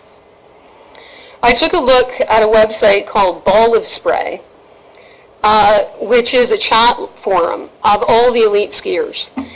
And they all talk about shoreline erosion at their private lakes and what do you do about it, what kind of riprap are you using, are you dropping rocks in, is it coming off the shore, what kind of screening fabric are you using, etc. So I know I'm not making it up when I'm concerned about shoreline erosion. I might be making it up though because there's no study, there's been no study on this lake. And that's a big problem in my mind. Somebody yelling out it's 20 feet at the last meeting, our limnologist from Candidac, when he took a look at the district data, because I called the district. In the spring, Drew Ross mentioned that the district had actually asked for the data, the water quality testing. So they came in June and they came in August. And RiverStone forgot to mention that, yes, they think it's okay from a phosphorus point of view, although it's hitting the high end of normal, the oxygen count is low. So on June 10th, it was one level, and in August it had dropped precipitously because the water temperatures in June were 20 Celsius, and by August it was 25. That's why fish are not living there. And that, when our environmental consultant found that out, and she'd already suggested that Blanding's turtles were in the area, and John Brave, my neighbor, sees them all the time, and Sarah had a photo, but it was actually a video. She realized that, again, with the low oxygen levels in Mary Jane, that Blanding's turtles could very well stay there over the winter, and that there's a good way of testing for that. And I know that the consultant sort of downplayed the accuracy of those studies, but I did speak to somebody yesterday from Carleton University. His name is Greg Brule, and he has done extensive studying of map turtles and in boating situations. And as part of that, there was a Queen's professor that's done a lot of work on eDNA testing. And so they've worked together on projects. And he highly recommended that. And he's also done a lot of work basically on injured turtles, because, and I do have some a handout, didn't think it was worth passing, but it's basically a photo of the torn backs of shells, if that's what you call them, turtle shells. Unfortunately, there's so much damage by props to turtles. I think in the populations that he's looked at, it's getting above 15%. And apparently, when you project that forward, because it's females, it predicts an extinction, within the next sort of 20 years or so. So, I mean, these are important things, and they need to be looked at. So, Lisa, I am now going to ask you to speed it up. And That's fine. I'll get to my last point. Thank you. And it's somewhat similar to something that was in the ML letter but not stated. Rick, in November, on his November 1 letter, said, from a boating perspective or lake surface capacity, there's no impact on Mr. Usher's clients, the MLA, or other objectors. The boating impact on Mary Jane Lake is limited to the lake itself. And to me, that is the whole point. It's almost the whole point. The unique concept for the development of the lake, the water ski requirements associated with training, and the limited amount of development on the lake all contribute to a low-impact development concept for Mary Jane Lake. The problem is that this low-impact assertion is just not proven. And that's why we're asking you to defer your decisions and not make them conditional, but to wait for these studies to be done and then decide, and then consider the number of lots as part and parcel of that whole thing. Because in fact, you know, if the biggest impact is on the lake itself, unfortunately the lake cannot speak. That's about all I have to say. I have a lot of various studies that I can provide to people. Like the fellow from the Cranberry Marsh, I've done a lot of work. I have about 50,000 pages open on my computer, and I didn't have time to distill them all, but there's a tremendous amount of work done on boat props and what it does to the water column and the fact that it brings up sediments on the bottom and releases phosphorus, consumes oxygen. And I know that the applicant has said that his skiing aerates the lake and adds oxygen, and I have no doubt, because I read the Yusuf study, which did say that there were some minor increases in oxygen level, but it was, unfortunately, it was outweighed by the amount of phosphorus that it was churning up. So there's a tremendous amount of evidence. And I do think that, you know, it would be worthwhile to do these studies and even to have this professor come up and talk to people, because I think all of the activities that are taking place in the Muskokas in shallow waters should be looked at, and we need to do a better job at educating people. And that's why even Sarah's suggestion of the environmental handbook, I think, is an excellent one. Thank you. Thank you. Would anybody else care to speak on this? No? I would address points only if others want to speak. We don't officially do that, do we? I think what we'll do is have our discussion internally, and I suspect you may get asked some questions at that point. Okay, so committee, Councillor Kelly, I know you were going to ask a question. I have a question and I have a couple of comments, but I will promise to keep them brief. I want to point out what I think is an obvious irony here, and I don't mean irony in an Alanis Morissette sort, I mean irony as you normally define it, that we spent the first half hour after lunch trying to figure out how to get private sport courts and recreational areas that are built on the dry side of the waterfront hidden from the lake. And what we're being asked to do here is assist in the development of a private sports court or recreational area that's on the lake. So I think it takes the same kind of diligence and the same kind of forethought that we put into the tennis court issue. I want to correct one thing that came from the MLA presentation, from Steve's presentation. This is not a private lake, and I think I raised this issue the first time around, and I know Mr. Ross agreed. Nobody's claiming title to or asserting an ownership interest in the water. The water belongs to all of us, and so any notion that we don't have a positive obligation to look after it, to monitor it, to maintain it, to plan for its use in a reasonable and responsible way that protects it in perpetuity is just wrong. That's part of our obligation here as council. Again, I think a huge part of the issue here, I think there's a positive answer here. I don't think I know know what it is yet. But I do think that part of the problem, or part of the issue as I see it, is just an incredible entrenchment on both sides. We're dug in. There's land, there's a lake here. The land which is that surrounds it is owned by one individual who at this point in time, as we said earlier, has the right to use it any way he can, as long as it's not illegal. You can bring people onto his property and allow them to put the boats in and do whatever they want.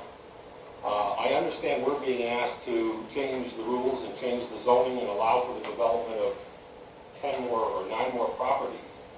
But that, in fact, may be the most appropriate way for us to step in and control the outcome and control how the property is used.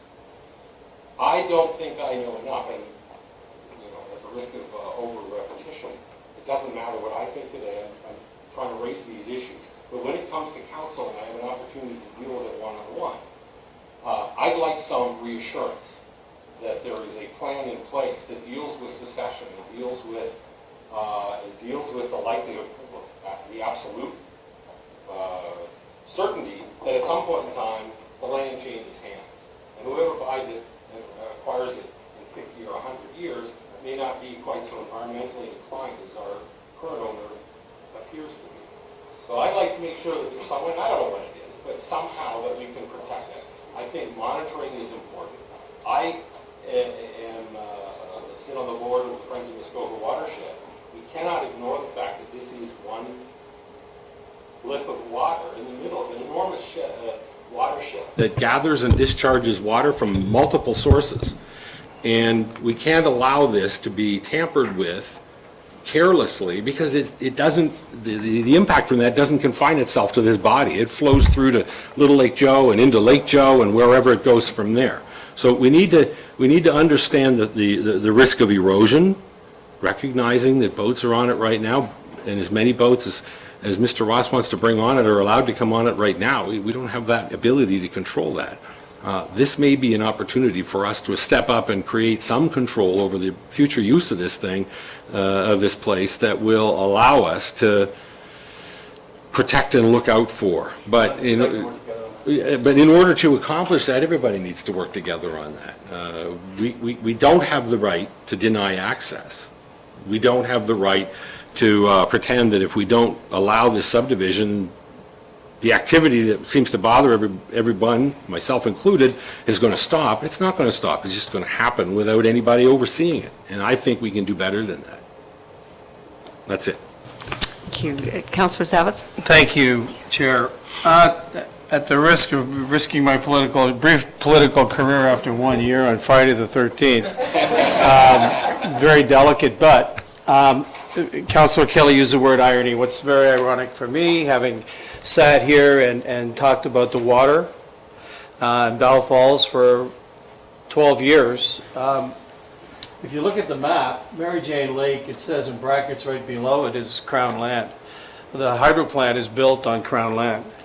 We worked tirelessly and completely with the Minister of Environment, the Minister of Natural Resources, rebuffed that, if you could have every Blandings turtle in the world, we painted turtles to make them Blandings turtles.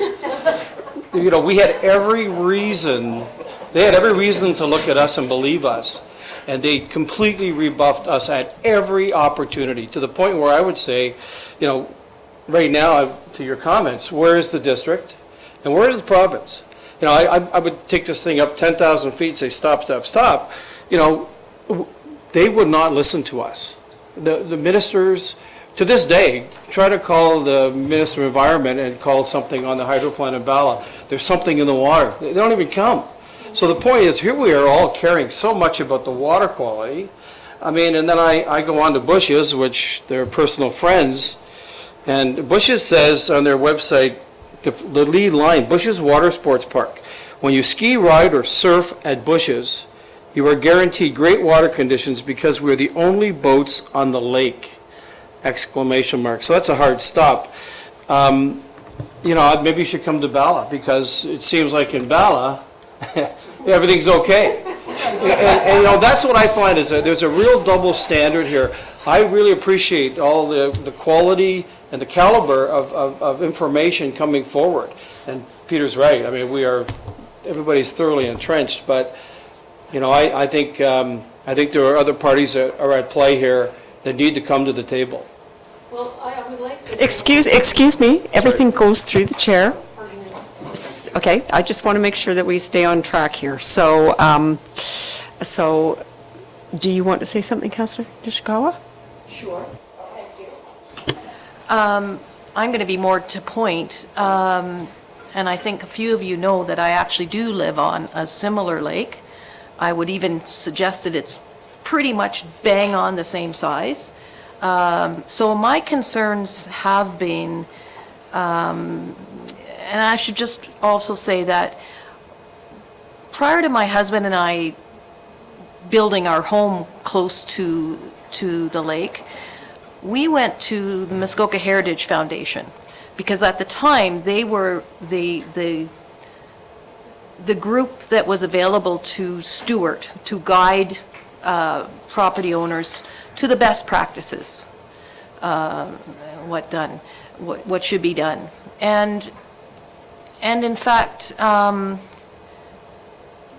we also spent a lot of time on the property really figuring it out. Because, and I still am, every day something is different to me, every day. So most importantly, it's concerned me about this particular application, and I'm not going to talk about the lake and the skiing part of it. It's actually the development close to the lake.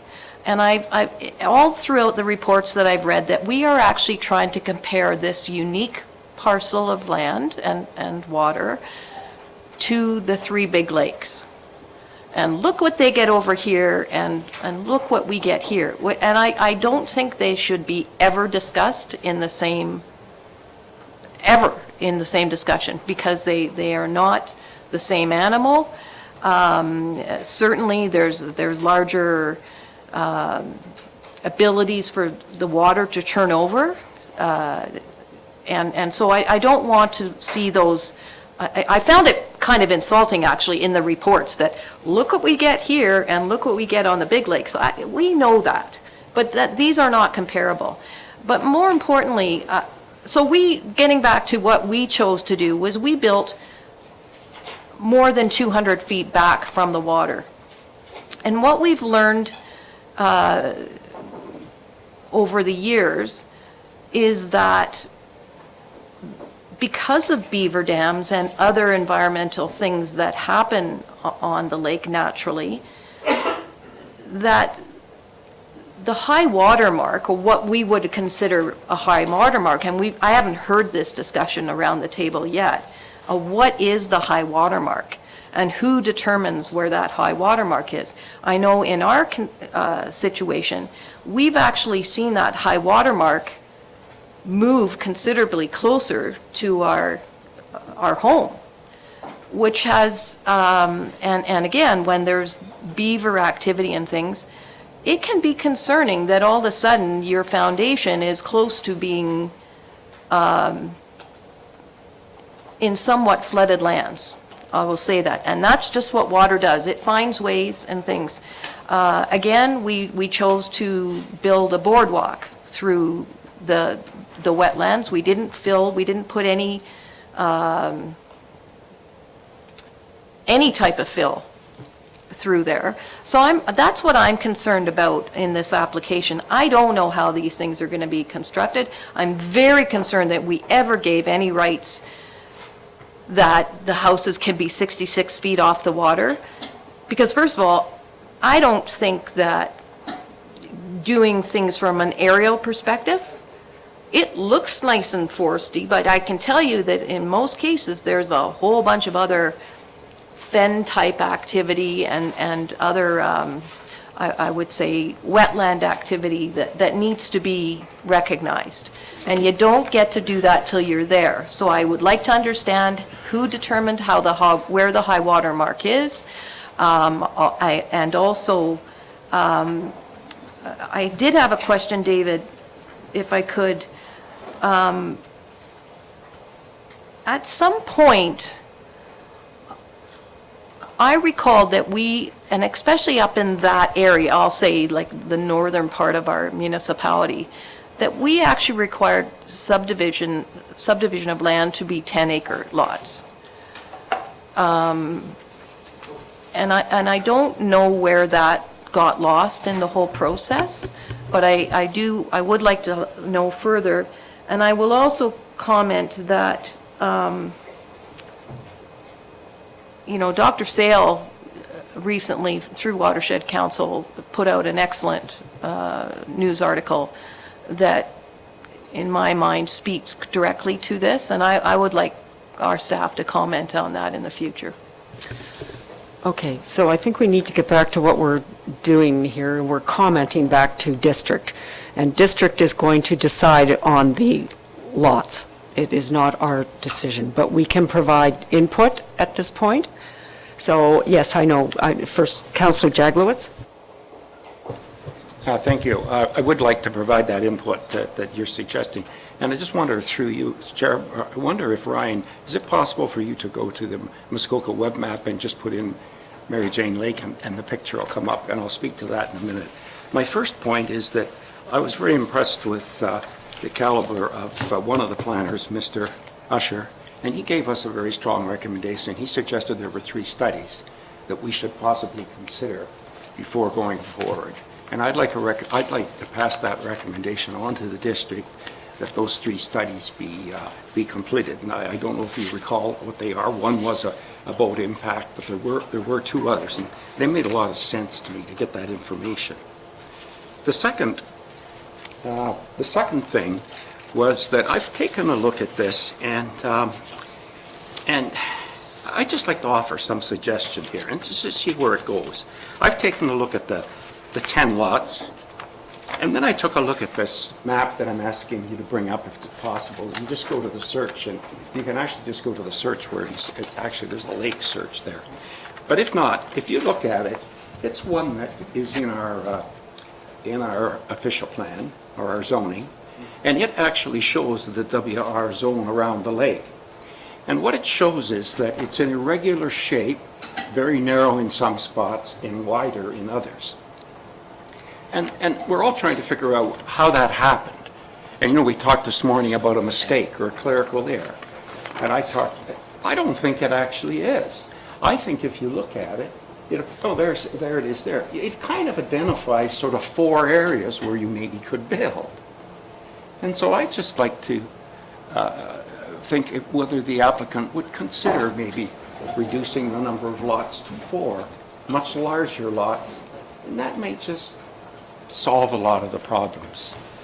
So anyway, that's my suggestion. So I would like those 2 things passed on to the district, the 3 studies, and possibly reducing the number of lots to 4. Thank you. Councillor Roberts. Thank you, Madam Chair, through you. And to the district. What we have here is somewhat a virgin lake, we'll call it. Yes, there's been activity by one landowner there. And I think we've got to take the opportunity here at this time, since it is undespoiled, to have an independent study done that sets a threshold or a baseline for future studies on lake health, wildlife, shoreline studies, the chemistry of the lake. We were talking about the oxygen in the lake or in the pH. Get that established. So baseline basically is what we should take this opportunity and do this, because this is not going to be a unique application. What I've heard is there's many small lakes that are going to come across. So we got to understand what the chemistry of this or what's happening on this lake. And then with the studies that I agree that Mr. Usher has proposed, we have that information to go hand in hand, and we'll have a much better understanding what's going to happen. Because I know and I've seen, and I'm just a citizen scientist. I do not have all the degrees, but I know that boat water skiing, not so much on a jet ski or not jet ski, a boat that they water ski behind, they do disturb the bottom. And when they go up and down, you'll see them rock the boats on a narrow bay. The water curls underneath, disturbs the water, the base under the water, churns up phosphorus, and it kills the bottom of the lake. And that's what has happened in Leonard Lake, in some people's opinion. So I think we need to do more studying, and I will not, if we had a vote on this, I wouldn't be accepting this today, but we're not. No, we're not voting on this, we're just offering comments. Yes, Mayor Harding? Thank you. As I look at this and we come forward, there's an old saying, begin with the end in mind. Mr. Ross wants to develop a lake. He hires a planner to begin with the end in mind. He wants to develop a bunch of lots. We have an official plan that says 300-foot lots, 2 acres, blah, blah, blah. That's the starting point. Pared it down a little bit. He's pared down a lot more. But he hires a planner to be able to develop lots. I appreciate that. The opposition, if you will, MLA, Ms. Grogan Green, hire a planner to say we don't want any development on the lake, so we go prove those points. And we come at things differently. We do have a process and a policy that says we're going to have a peer review. That's our peer review to say, is what's being done proper? They're not really working for either or, and this development has been peer reviewed. I'm not a planner. I'm not going to tell you about phosphorus. I'm not going to tell you about mitigation. I'm not going to tell you about building envelopes. That is not anything that I could even remotely comment on. I can comment, because it is my background in water skiing, and we have a lot of small lakes around here. So Silver Lake, for example. Nobody will buy a cottage on Silver Lake to water ski because it's inappropriate. You can't water ski on Silver Lake. I know people who've moved off Lake thought they could. It's not for water skiing. Silver Lake's twice the size, 3 times the size of Mary Jane Lake. It would be kind of like, I want to build a golf course in my backyard. You're not building a PGA golf course in your backyard to learn to play golf. It's way too small. It's weird that we call this a water ski lake, a tournament slalom course. You can't turn the boat at the end. It stops, it turns around. It goes straight back the other way. The boat is designed with ultra small wake to slalom ski back and forth. It's not your family bow rider with a lower unit way down here that we all characterize water skiing. They talk about, and Mr. Usher, I think, talked about the official plan and characterize of recreational boating, that you need 8 hectares or 8 acres or whatever to water ski on. That's traditional high-level stuff. This is nothing about recreational water skiing. The average person sitting around this table who wanted to get up would be just getting stable and the boat stopping. Like, there's no fun to water ski on this lake. So I would stake my reputation. Nobody would buy a lot on this lake to put an 18-foot bow rider to go boot around the lake and go water skiing. Never, ever, ever, ever, ever going to happen. At all. So those are concerns that I don't even believe. What I do want to look at, and I do appreciate, is what kind of development happens around the lake. Where are the sensitive wetlands? We haven't gotten to site plans. We haven't gotten to here's building envelopes, here's all that kind of stuff. But from a planning policy review, that our official plan, the document, that the Bible we should all be following and looking towards, there's a statement in there that 300-foot lots. This is far, far less than that. So can I say I'm smarter or not? I'm going to comment again on water skiing. It's not, again, I used the analogy I think last time. It's, the gated community in Florida has a private airstrip for the 20 homes. You don't find 20 airplanes using the airstrip at the same time. There's one boat on the water here and some paddle boards when nobody's out boating, and I wouldn't want to go. It's too small. It can't happen. It's like trying to buy and say, I have a hot tub, but I want to become a competitive swimmer. I'm going to use that hot tub. Or I want to swim in my hot tub. It's like building homes around a country. So I will defer to the experts. If we believe in our planning staff, we need some additional studies, and I appreciate that there have been some other questions about what's gone on. I want to double check that, and I think that's the right thing to do. But I haven't seen any evidence, in my opinion, that 10 lots on a lake that's entitled to potentially 30 based on our official plan is inappropriate, especially if sensitive wetlands and deer wintering area and turtles have been looked for and all of those other kinds of things to go and potentially develop. I have to trust our planning staff and our building that those things can happen. And So I know we're not voting, we're trying to provide some comment. My comment is I'm going to defer to our planning staff and look at recommendations from them because I'm not a planner. Councillor Edwards? Yes, thank you through the chair. On page 289, there's a photograph, and I just wonder, is that a beaver dam there? If you could answer that for me, that's one. Yes. Through you, Chair. And that to the owner then. It's through the chair. I'm sorry, through the chair, yes. Come on up. Okay. I believe that is at the west end of the lake. It says western outlet between proposed lot 1 and lot 14. Well, it's not. Yeah, and so there's a shelf of bedrock, and that's the spill out. And if you listen to Mr. Johnston's presentation about the unique nature of the stable water level of Mary Jane Lake, it's specifically due to this phenomenon where there's a granite rock shelf beyond which the water falls. So the lake is maintained at a very constant level until, of course, the fall season when the water level's below the granite rock shelf. But throughout the spring and through the summer season, the flooding season, it's really it can't be of impact because we've got a circumstance where in the hardest of rains, the lake recovers in terms of water level within a period of 12 hours because of the flow out at that location. So there is gathering of debris and things there, it seems, and we've only been there now for 4 and a bit years. This will be our 5th season, but that's what I understand it to be. Thank you. No, you have to be addressed to sorry, speak. I just passed the So, phone. yes, and Councillor Edwards? Secondly, I was surprised at the MLA saying they didn't want any studies done on that. Yeah. This lake is a lake that hasn't been developed. I would be asking to study this lake like crazy for the simple fact that that's going to tell us other lakes if you can put more houses and not more development on. I think what I would recommend to the district, if they are going to allow this, is to say the 10 lots, develop 3 at a time. 3, wait and see, test it, another 3, wait and test it, and another 3.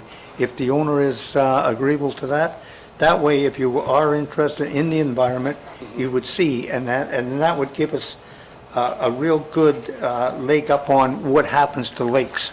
And, I would really recommend that. I don't know how the others feel, but I think this is a lake that we can do testing on and say, hey, this does help or it doesn't help. That's my comment on that. And as far as other testing for landing turtles through the winter and the ice, I'd like to see that done. Boating impact study at this time may or may not help if there's one boat. I mean, there's no study. So I think I would put that. I hope the committee would send that in, that if we are going to put 10 lots, you get 3 at a time. And you said you weren't going to develop it. We'd like to phase it. So it would be phasing, so would you be agreeable to that in the future? I co-own the property with my brother. I'll have to speak with him, okay. but Well, thank you. we'd be agreeable to a phasing plan for sure. Yeah, okay, thank you.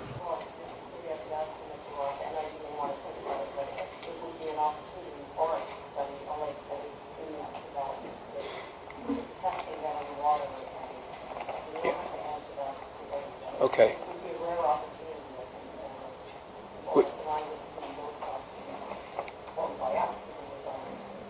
Would I have the opportunity to just raise some responses briefly? Oh, right now? Yes. Okay, thank you. I appreciate Ms. Councillor Nishikawa's comment that we're not talking about the same as the big lakes, and I fully agree and comport with your statement. I would just like to recognize that my understanding of the difference in treatment is in the official plan, and the official plan very, very carefully delineates all the classifications of lakes. It delineates many, many different circumstances under which our lake falls, and the differences in thresholds are extreme. Like, the lot coverage, the dock width, for example, is a 5% versus 25, and we comport with it, we like it, and then the comment about not going minimal, we're aiming to, triple, more than triple the acreage component and nearly double the linear frontage. So we're really reducing the lots to an enormous amount. We just have to plan for the land in perpetuity because of this process of subdivision plan. So actually, an official sort of rebuttal isn't what we're looking for at this point. So if anybody, because I know your points have been made before, and so that's great. So we'll carry on with our discussion. Thank you. Thank you. Councillor Mazan? I really echo some of the comments my colleague, Councillor Edwards, was bringing up. If you could read some of my notes written down, a lot of those same questions. And as was alluded to earlier on, it feels like almost a lifetime ago now, after the last time this application came before us, I reached out to Mr. Ross to say, because I did have concerns on water quality. And there's two things that I'm seeing at play. One is the increased density, and the other question becomes around the use on the water. And I'm of the mind that I like to see something firsthand. So he was kind enough to allow me to come out and go out onto the water and experience, which was really what I was looking to do.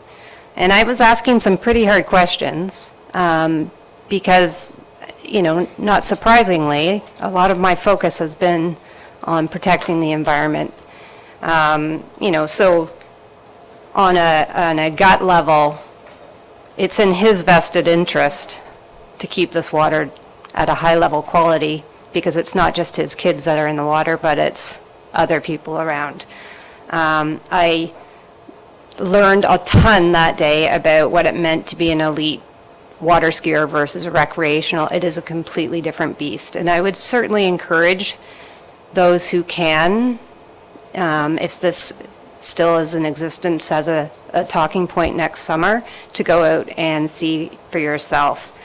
I continue to think about water quality and the impact that this has on not only Mary Jane Lake, but the ability for it to flow into other parts of our watershed. And I was also confused a little by, I'm trying to listen to the experts. And I got confused as to what we really can and want to do in order to not only study today, to support a development and work with a development in order to be leaders in how we manage water and water quality moving forward. So I was equally as surprised to hear that we might want to walk away from actually being involved in a water quality process, because to me, this is a really great opportunity for us to do that. How that looks and feels, honestly, at this point, there's so much information that comes at us that I would like it for all key stakeholders to have the ability to say, how do we become leaders and work with somebody who I understand has rights to build, separating the use from the density, and how do we do that effectively? So I guess one of the things that I heard, and I'm sorry, I think it was you, Mr. Usher, about looking at regulatory opportunities as it related to recreational use and environmental use. Was that correct? Is that one of the studies? And so for the recreational use, I don't know, and I absolutely would defer to the planners, but there really is only one opportunity for a boat, maybe two, on this lake. There is one, just for confidence or comfort for those of you sitting around the table, there is one dock. So there is an opportunity, of course, for other cottages, if there were docks that were of a size, to be able to have a boat. And I guess this becomes a question. Do we have the ability to limit the size of a dock? Because that in itself would control, I guess now I'm getting into a planning thing, but that would ultimately control the size and the ability of number of extra big boats on this water. But I can tell you, it would be like all of us in this room compressing into one and moving around. The ideal boat on this lake is a canoe and maybe a tin boat to go fishing. Although I'm learning that maybe there's no fish because there's no oxygen. So I don't know. I'm really confused, other than I continue to come back and encourage us, whether it's through us or through the district, to really make sure we take advantage of this opportunity, not only to work with somebody who is wanting to be a steward, but also to look to this as an opportunity for future water quality testing and monitoring. But I do have a question about the dock. Is that something we can control? Because to me, like, you can't put a huge dock, or sorry, a huge boat on a small dock. Mr. Allen? The number, width, and length of docks can be regulated through a zoning bylaw. So that would be later. Right? Excuse me, but that would be when we're doing the zoning. I'm going to ask Mr. Pink. I think we need to bring this together, for sure. I have a motion in front of me that looks like we're saying yes to all of the planning studies that we heard that have been done, and I was just saying to Mr. Pink, what does that mean, and how do we integrate what I think is a consensus here that we'd like to see other studies done? But I'm going to go through those one by one, because yes, You had Councillor. mentioned that we should look after the water study. The district should look after it, because there's other lakes in other municipalities, and this would benefit all of them. So I would be asking the district to do this, the studies, not the municipality. Oh, no, I just meant it wasn't Mr. Ross's dime doing it. It was ours. That was all I meant. So before we get there, we had 3 studies. We had the Blanding Turtle one. We had the boating impact study. And the third one was, I'm trying to remember. Yes, please. Yes, Mr. Usher mentioned a review against Section B17 of the official plan, I believe. Is that correct? Possibly he could give us that information. Mr. Usher, could you just list those 3 again, please?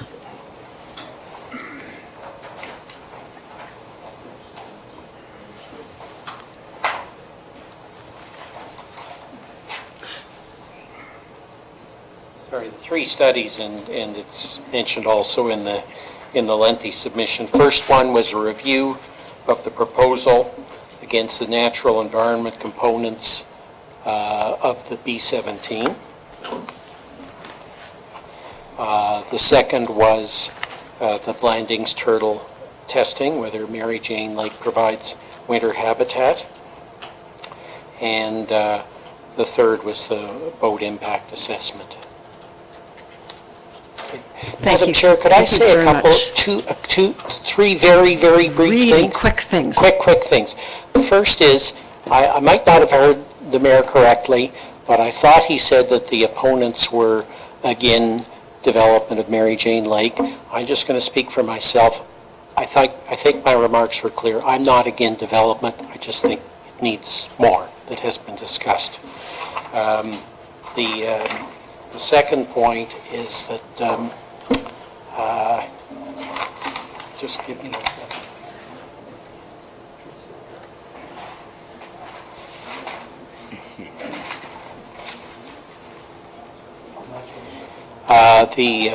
The second point is that there was discussion about convergence, trying to bring these very entrenched positions together. So obviously it's up to my clients, but if they wish, certainly this is something that we're very prepared. I'm certainly very prepared to contribute to as a planner. That's my job. And the third point is I just wanted on the record, I do not agree with the MLA's view that Mary Jane should not be part of the district testing program. Thank you very much. Okay, so what I'd like to do before you go into your explanation, if I can, Mr. Pink, I want to go through these 3, and I haven't said much through this because the chair is not supposed to get involved too much, but I will give you my thoughts now. The boating impact study, I I don't see the benefit of that because there's no boats on this lake, so I really can't quite follow that one. The Blanding turtles, I think that's well worth doing that study to see because it may affect our zoning when this comes back to us and we have to create the bylaws for our zoning. No, the Blanding turtles is the one that we had identified. Well, we can vote on that, but I'm just in on that. And then the review against the natural environment components, have we not already done that through the EIS? Basically? Can you help me with that, please, Mr. Allen? Through you, the EIS did not make specific reference and have specific comments directed precisely to that section. It does cover generally the impacts to the terrestrial and aquatic environments, but there wasn't a specific section that dealt just with B17. Thank you. Then I think my comment is it's been studied, it's been peer reviewed. I don't think we can expect applicants to have so many studies going on for so long. I think that's difficult. So for me, I would support the Blanding turtles. So I just wanted to let you know that was my thought. Councillor Jaglowitz? I think it's important that the boat study be there because there is one boat and it is to understand what's happening to the lake right now. And as I understood it, it would go deeper than just that. It would talk about the ability of the lake to handle it. I think those three studies are all important. And if we're going to make a comment to the district... Sorry? Sorry, I just wanted to... Oh, sorry. I'd like to... I couldn't hear you over the other conversation, that's all. Oh, I thought I was the problem. I would like to see those three studies in there, even if it's only at my request. So, Councillor Roberts? Very quickly, it's a boat impact study. It's impact just not on recreation, it's on everything. Because you have that boat going up and down the water X number of times a day. What's it doing to everything else? Well, somebody better explain to me what the boat impact study does, because my understanding was they look at how many boats are on the water at a certain time of the day and what kind of boats they are and if they're interfering with each other. So can somebody help me with that, please? Pardon?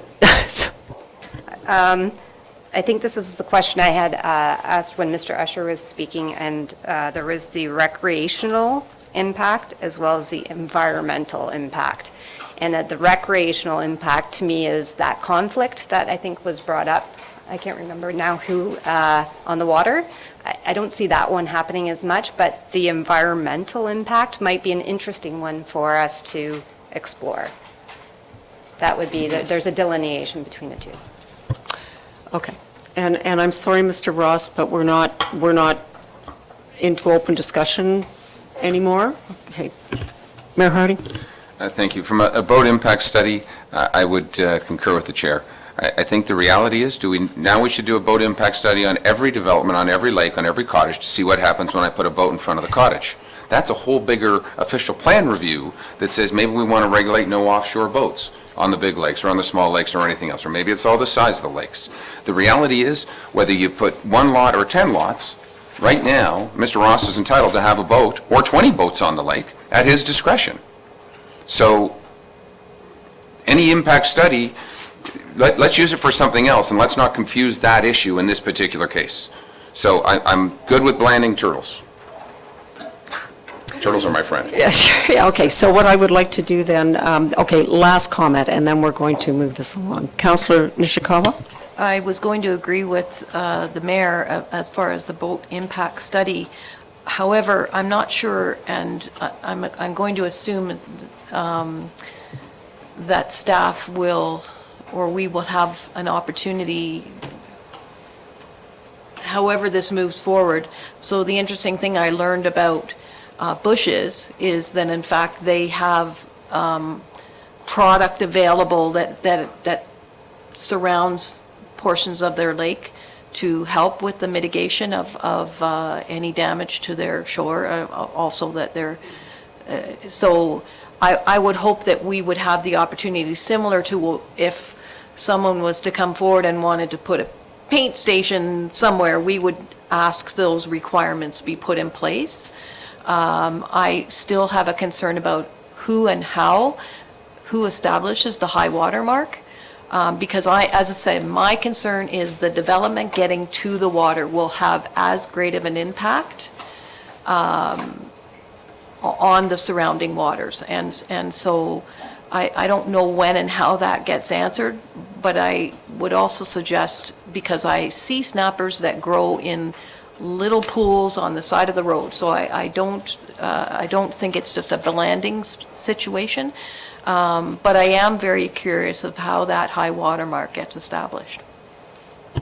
Okay, thank you. All right, so what I am going to do now is ask committee on these 3 studies. I'm going to take actually a formalized vote, and we're going to do it that way. So on the boating impact study, who wants to see that happen?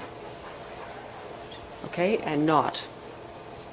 Okay, so that is not happening. At landing turtles, who would like to see that happen? Can I raise one point on this? No, I'm sorry, but you can't. It's very formal rules in here. We all found out when we got elected, to be honest with you. Yeah. Okay, and the review against natural environment, I think that was components from the official plan segment. Who is in favor of having that done? 4, and so that carries. All right. Okay, so we're going to do 2 of these. We're going to do 2 of these, and I'm going to turn to our Director of Planning here in terms of the motion, because at the moment, the motion supports all of the studies that have already been done, and maybe we're just adding on to that. Could we get some guidance, please, Mr. Pink? Certainly. What resolution has been prepared is essentially the recommendation in the staff report that comments be sent to the district, recommending a number of draft conditions of subdivision approval. I think we have no clear understanding of what additional studies Planning Committee would like. I think the only outstanding question would be whether the desire or the request is to impose those as conditions of draft approval, or whether you would like to see those up front prior to making a recommendation to the District of Muskoka. As we've heard from the Mr. Usher and their submissions, they would prefer those to be done up front, as they feel it may alter the lot configuration, the number of lots, etc. Alternatively, you could recommend to the district that they be done, and presumably leave it at their discretion as to what stage they're completed. But again, the way the resolution is drafted, it would be recommending approval subject to those conditions of draft approval. I guess I'd leave that with you. Just to answer some of the earlier questions, an Ontario licensed surveyor has established the high water mark, and as Mr. Allen pointed out, the zoning bylaw can certainly regulate the size of a dock. I think further to Member Mazan's question, currently the recommendation is that a zoning bylaw amendment be altered to limit each lot to a singular dock. You could expand on that if you wish to control the size of those docks, if that is the discretion. This would be your opportunity to include that as a draft condition of approval. But again, if the subdivision were to be approved, staff would bring that associated bylaw back to Planning Committee and Council for further debate at that time. Okay. So I guess the question is, we want these studies done, we're not going to ask for them to be done before, or? Like coming back here first as opposed to going direct. Yes. Okay, so. Whatever. So we'd like those to come back here beforehand? That would be what we like. Okay, that's our, so can I read this as is, or do you have to modify it? Thank you. Okay, so this will be deferred until we get those studies back. So that's what we're doing. That's what we're doing. Yes. Okay. Okay, thank you, everybody. Let's see what else. Yeah, no kidding. Sorry about that. I got so caught up in it. 10 minutes. Yeah, no, it's like 4 hours. You picked the worst times to come and give your presentation. I'm not doing this again. I'd actually not doing a presentation, I'm just here in case they have any questions. Hope you're getting paid. No. It's on your own time. Yeah. So you wanted to spend a Friday afternoon. I know, my wife's at the cottage, first time since October. I don't understand how they got to the conditions of approval today with the studies being requested before granting approval to deferring everything. Well, actually, I mean, I guess you could read between the lines. Look at the study and come back. Sam as well, we're going to do this. I mean, you're within the time limit. This is the other